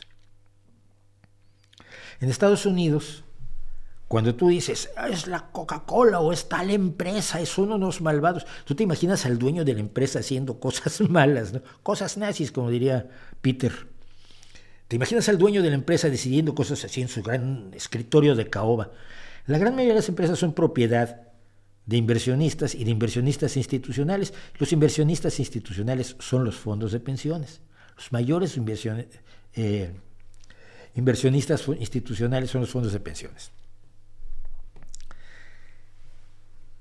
Y los fondos de pensiones necesitan que a los trabajadores les vaya bien para que puedan seguir pagando su fondo de pensiones, ¿verdad? La historia que no cuenta el diario es que un grupo de 16 inversionistas institucionales, entre ellos KLP, el mayor fondo de pensiones noruego, y Pension Danmark, las pensiones de Dinamarca, no hay que saber danés para eso, le han escrito a la presidenta del consejo de Tesla, Robin Denholm, porque saben que ustedes que el presidente no es Musk, tiene a Robin Denholm de presidente, instando a la compañía a reconsiderar su enfoque hacia los sindicatos y ha pedido una reunión para comentarlo más a fondo. Inversionistas institucionales que si deciden vender baratas tus acciones te pueden hundir, quieren hablar contigo para que te pongas del lado de los sindicatos, para que dejes de oponerte a los sindicatos, porque a ellos les conviene los sindicatos, porque los sindicatos son dueños de parte de los fondos de pensiones, porque los trabajadores son dueños de parte de los fondos de pensiones, porque los trabajadores son los accionistas, parcialmente, pequeño, pero son accionistas del fondo de pensiones. Vale, es otra forma de que los trabajadores sean los dueños de los medios de producción. No, quizás no lo sancionaría muchísimo Marx, pero es una forma. Yo siempre he dicho que la mejor forma sería que los trabajadores tuvieran acciones en las empresas. No sería utilísimo. Finalmente, Pension Danmark vendió su parte de acciones del fabricante de autos, diciendo que va a poner a Tesla en su lista negra a la luz del conflicto que se está extendiendo a Dinamarca y a la negativa más reciente y muy categórica de Tesla de alcanzar convenios colectivos en ningún país. ¿Cuánto soltó Pension Danmark? $70 millones. Vendió $70 millones en acciones. Eso le duele a una empresa. Cuando alguien te vende una cantidad así de dinero en una exhibición, en un día, en la bolsa de valores, la empresa, su valor baja. Pedagogernes Pension, el fondo de pensiones de los profesores de Dinamarca, es que da risa, de verdad, vendió su parte de 242 millones de coronas, $35 millones en Tesla, porque no puede poner en riesgo sus valores fundamentales de apoyo a los sindicatos, dijo el presidente de Pedagogernes Pension, Sune Schackenfeldt. El fondo discutió los derechos de los trabajadores con Tesla en marzo, pero el curso duro de Musk en contra del movimiento sindical nórdico hace que la inversión no sea sostenible. Y ahora vamos a lo que me han comentado muchos a raíz de lo que dije. La semana pasada comentamos el caso de Elon Musk. Y hubo mucha gente que me decía, ay, qué bonito sería tener sindicatos así, no como el que tenemos en México, que son unos ladrones, o los que tenemos en Argentina, que son unos manipuletas. No sé, cada quien sabe los sindicatos que tiene. El movimiento sindical en México ha sido tremendamente podrido, pero al mismo tiempo ha sido en parte bueno para ciertos trabajadores, por lo menos estoy pensando en los trabajadores petroleros, por ejemplo, los trabajadores de la educación, los trabajadores de la electricidad. Pero bueno, es que así hay que tener sindicatos. Claro, es que el problema no es los sindicatos, sino el tipo de sindicato que tienes. Y a todos ellos les he tenido que decir algo muy relevante y que no entiendo por qué no les resulta claro. Estos sindicatos no les llegaron a los trabajadores daneses, suecos, alemanes, porque en Alemania IG Metall es un sindicato poderosísimo. A todos estos países no les cayeron sus sindicatos del cielo, ¿no? No llegó el gobierno y decretó, ahora tendrás sindicato, y les puso estos sindicatos. Esos sindicatos los hicieron los trabajadores y los controlan los trabajadores. y no permiten que los controle ni el gobierno ni la opacidad del manejo de los fondos sindicales, que suele ser la fuente máxima de corrupción de los grandes líderes sindicales, que además se eternizan en el poder, porque los mecanismos democráticos de los sindicatos son barridos sin que los trabajadores reaccionen, sobre todo cuando están recibiendo buenos beneficios, buenos contratos, buenos apoyos, y los líderes sindicales acaban tratándolos como si fueran sus jefes. Y yo recuerdo mucho a Joaquín Hernández Galicia, la Quina, líder del sindicato petrolero, hasta Salinas, que lo defenestró y lo metió a la cárcel. Y yo recuerdo cómo recibía a la gente y actuaba como un César. A las 5 de la mañana había cola fuera de la casa de la Quina en Tampico. Y recibía a la gente y les decía, ¿qué quieres? Ay, quiero un crédito para un coche, señor Quina. ¿Ya tiene casa tu familia? No, no tenemos casa. Entonces no, te damos un crédito para una casa. Cuando pagues la casa vienes por el coche. Y así, pero como un amo y señor. Eso no se puede permitir. Un líder sindical es un compañero al que pones ahí para que te sirva, no para que se sirva de ti. Pero esos sindicatos maravillosos, esos movimientos sindicales, donde los sindicatos son dueños de parte de los fondos de pensiones que invierten en la propia compañía en la que tú estás trabajando y que por lo tanto te convierten en parcial dueño de la empresa, eso lo hicieron los trabajadores, no lo hizo nadie más, no lo hizo el gobierno porque sea muy simpático, no lo hicieron los dueños de las empresas porque sean muy lindos, no ocurrió porque lo leyeron en unas antiguas leyendas vikingas. Ocurrió trabajando y haciendo el trabajo y el esfuerzo y la organización de los trabajadores y controlando las posibilidades de corrupción que hay donde hay dinero y donde hay poder, que es en los sindicatos. Así que a mí me encanta, yo estoy, por supuesto, siempre seré un sindicalista. Nunca pertenecí a un sindicato, pero siempre he sido trabajador independiente, pero siempre seré un sindicalista. Y les digo, si el sindicato que tienen es una mierda, el problema no es la institución sindical, el problema son los propios trabajadores. Quiten a sus líderes, limpien el asunto, desinfecten, saquen a las cucarachas y pongan un sindicato limpio y podrán tener algo como lo que nos está haciendo divertirnos tanto con Elon Musk. Se me ha ido como agua el día, qué barbaridad.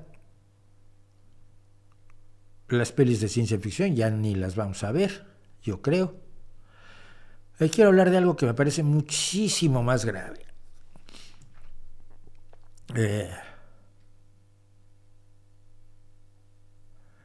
El banano Cavendish es un clon de una única planta, sí.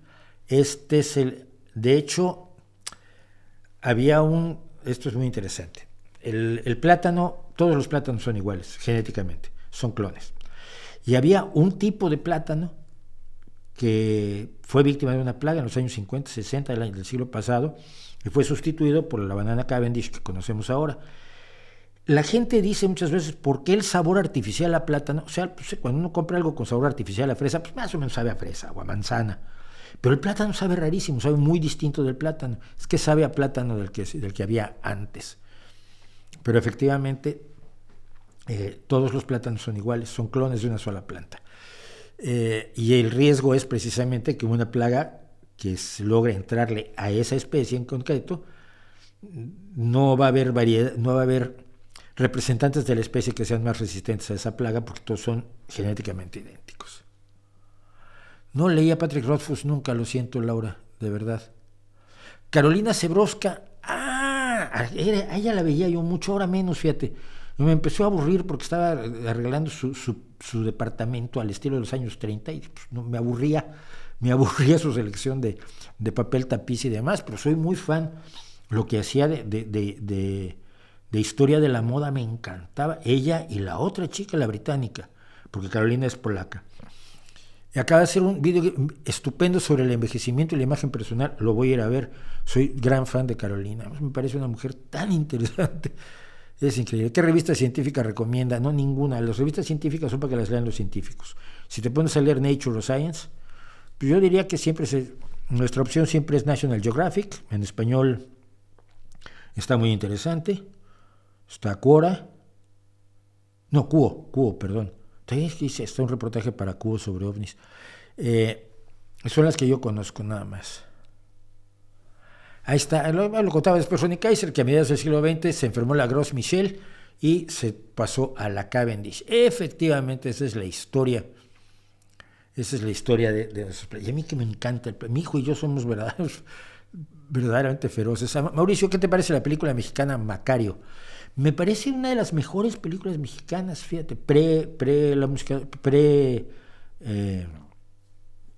la de los perros, porque está basada en un cuento excelente y está actuada razonable, está bien guionizada y bien dirigida.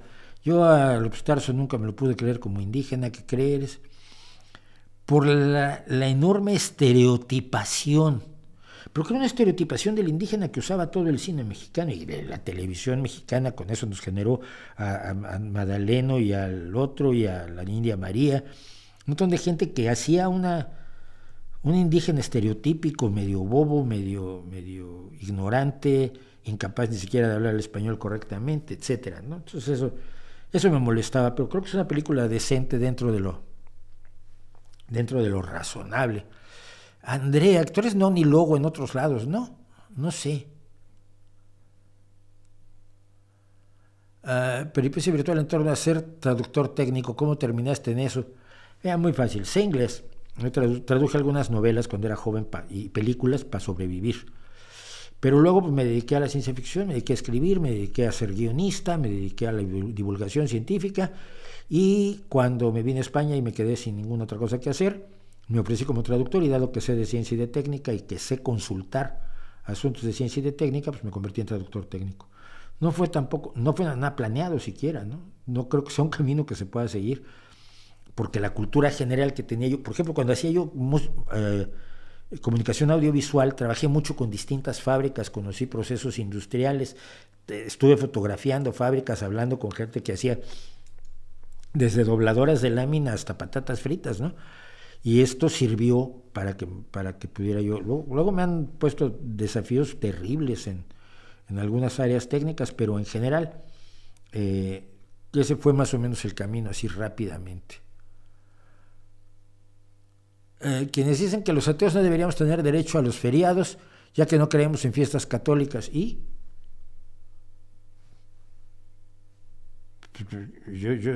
lo que tú creas da igual. La ley de un país es la ley de un país.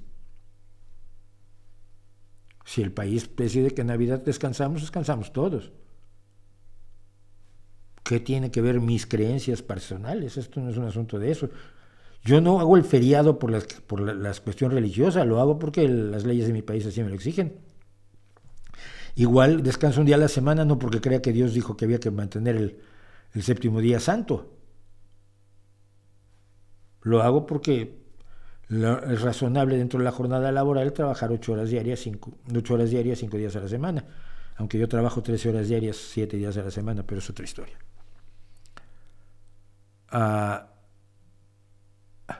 Tu experiencia con los sindicatos españoles ha sido mala, pero defiendo totalmente la necesidad de que existan. La mía ha sido buena en general, sobre todo con UGT. He visto a UGT hacer defensas importantísimas, ¿no? No será perfecto, se estarán equivocados en muchas cosas y a veces nos apoyaron cuando yo propuse la idea de la red de creadores de contenidos. La UGT puso detrás de esto todo su apoyo. Desafortunadamente la cuestión evolucionó de una manera distinta a la que a mí me interesaba, pero vamos, agradezco enormemente a la gente que UGT designó para trabajar en esto sin pedir nada a cambio, ¿no? O sea, estamos, y esto me lo decía el líder de UGT, la idea es que aquí estamos para servir a los trabajadores, punto. Y es cierto, yo los he visto ganar peleas muy difíciles y pelear peleas en las que es difícil meterse, gastando dinero del sindicato por defender a los trabajadores. En general, yo creo que con los defectos que pues, seguramente tienen y deben tener, los dos grandes sindicatos españoles y muchos sindicatos pequeños hacen un trabajo excelente. No me saludes, rey, Dani, yo no soy el rey, yo soy el niño que grita, el rey va desnudo. Eso es lo que nunca se nos debe de olvidar. Y voy a terminar y decía yo, quizás me pase unos minutos, pero hay una cosa que pasó en México. Yo quería hablar, por ejemplo, de los desaparecidos que desaparecieron, ¿no? Había 110,000 desaparecidos en México y luego hicieron una especie de magia aritmética para decir que entonces ahora ya solo hay 11,000 desaparecidos. Y esto no quiere decir que hayan aparecido 99,000 personas, simplemente que desaparecieron a los desaparecidos. Dicen que no saben si están desaparecidos y por lo tanto que si se presentan ya ante las autoridades o ante el presidente de la República y dicen que están desaparecidos, los vuelven a poner en la lista. Pero mientras eso no pase, no. También iba yo a hablar de la destrucción de las instituciones, porque López Obrador ha emprendido un último superdecretazo, una superley para desaparecer un montón de instituciones independientes, instituciones autónomas, instituciones que son contrapesos al enorme poder que siempre ha tenido la presidencia en México, para entregarle todo el poder a la presidencia y a la reciente barbaridad de que los jueces sean elegidos por la gente. ¿Qué van a prometer los jueces para que voten por ellos? ¿Qué relación tiene la carrera judicial y la judicatura con el ganar elecciones? No me lo meto en la cabeza, pero bueno, lo va a lograr López Obrador. Pero me preocupa más que nada esto del ejército, y es un solo incidente. Denise Dresser, que es una periodista de izquierda que siempre apoyó a López Obrador hasta que se dio cuenta que López Obrador era lo que es y no lo que creíamos que era hace muchos años, comentó esto porque parece que volvía de un viaje el día de ayer, ¿fue ayer? Sí, el 19 de diciembre, hace 2 días. Y dijeron que había que entregarle el control de los aeropuertos y la inmigración a las Fuerzas Armadas porque eran más eficientes. Prácticamente la totalidad de los aeropuertos, de los puertos marítimos, de las aduanas, hoy están siendo manejadas por el ejército mexicano. Y ese ejército mexicano lo controla nadie más que el presidente. No responde a nadie. Dijeron que eran mejores administradores, se está quejando Denise. Dijeron que eran más confiables, dijeron que la austeridad era indispensable. Aquí los resultados: la Terminal 2 del Aeropuerto Internacional de la Ciudad de México, esta noche hay cientos de personas y solo 3 módulos de inmigración abiertos. Empleados de una compañía de seguridad privada intentan controlar el caos. Es una queja normal de un ciudadano que llega al aeropuerto y descubre que aquello es un mare magnum. ¿Vale? Lo alarmante es lo siguiente: el Aeropuerto Internacional de la Ciudad de México hoy lo controla el ejército, y el ejército no responde ante nadie, vuelvo a decir, más que el presidente de la República. Aeropuerto Internacional de la Ciudad de México _baja o _MX, su cuenta de Twitter. Hola Denise Dresser, de acuerdo con los registros que tenemos, su avión se acopló al túnel de la posición 69 en la Terminal 2 a las 22:58 horas de ayer. A las 23:23 ya se encontraba usted en el área de migración y a las 23:50 aproximadamente fue atendida en el módulo de ingreso migratorio, del cual se retiró a las 23:52 para dirigirse a las bandas de equipaje. Salió de la Terminal 2 a las 12:15 aproximadamente. Es decir, en el área de migración estuvo alrededor de 29 minutos, por lo que a pesar de haber muchos pasajeros, se considera un tiempo razonable. Cabe señalar que en migración había 10 agentes en filtros y 2 más en los accesos automáticos. En horas pico de vuelos internacionales, bla, bla, bla, bla, bla. Primero que nada, la información sobre dónde estaba, a qué hora estaba la señora Denise Dresser es información personal que no debería hacerse pública. Ya el ejército mexicano ha decidido hacer pública para impugnarla. Porque el ejército se está controlando quién entra a México y quién sale de México, de dónde viene quién entra y a dónde va quién sale. Las instituciones civiles que controlan esto, porque saben de dónde viene la gente y a dónde va, tienen una serie de reglas y de leyes que les impiden ventilar esta información y mucho menos proporcionársela a otras instancias de gobierno que las puedan utilizar como métodos de control, sobre todo de la disidencia política. Es decir, le responden a una serie de instancias de control y de supervisión que llegan hasta la Suprema Corte de Justicia de la Nación, en el caso de México, la Suprema Corte en el caso de todos los países. En todos los países, las instituciones civiles que controlan la inmigración, es decir, la entrada y salida de gente del país, que es la migración, y la entrada y salida de aviones, y la entrada y salida de a dónde van y de dónde vienen los que cruzan migración, está controlada y regulada de manera tal que esa información no salga de donde está, a menos que haya una orden judicial. Y que esa orden judicial cumpla ciertos requisitos para que le digan, bueno, sí, pues esa persona entró a tal hora en un vuelo procedente de tal lugar. Sin esa orden judicial, esa información es información privada. En México ya no. En México tu información la tiene el ejército y solo le responde al presidente de la República. Y esa información, siendo alguien que es disidente o que no es disidente, que no está de acuerdo con lo grandioso que sea el señor López Obrador, está bajo control. ¿De dónde viene? ¿A dónde va? No sabemos en el aeropuerto, no sabemos qué pase fuera. Porque cuando yo estaba en México, nos perseguía, éramos de izquierda, éramos disidentes del PRI y del PAN, por supuesto que éramos disidentes de izquierda. La mayoría de mis compañeros leninistas, yo socialdemócrata, pero coincidíamos en muchas cosas. Cuando los terremotos hay que darles casa a los damnificados. Allí puedes ser comunista, anarquista, socialista o ni siquiera ser de izquierda y luchar a favor de los damnificados, ¿no? Pero pues obviamente nos perseguía Gobernación.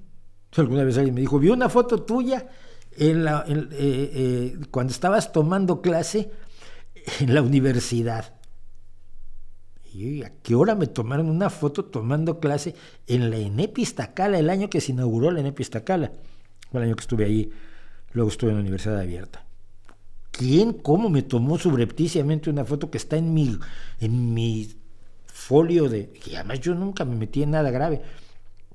Pero en Gobernación tenían una carpeta con mi nombre y mis actividades de rojo malévolo socialista. Y ya lo viví, es muy incómodo. Y que nos espiaran, que hablara yo con otro escritor y oyeras cliqui, ¿verdad? Y no estabas hablando tú de hacer la revolución en México, que nunca la quise hacer, que quiero hacer ninguna revolución.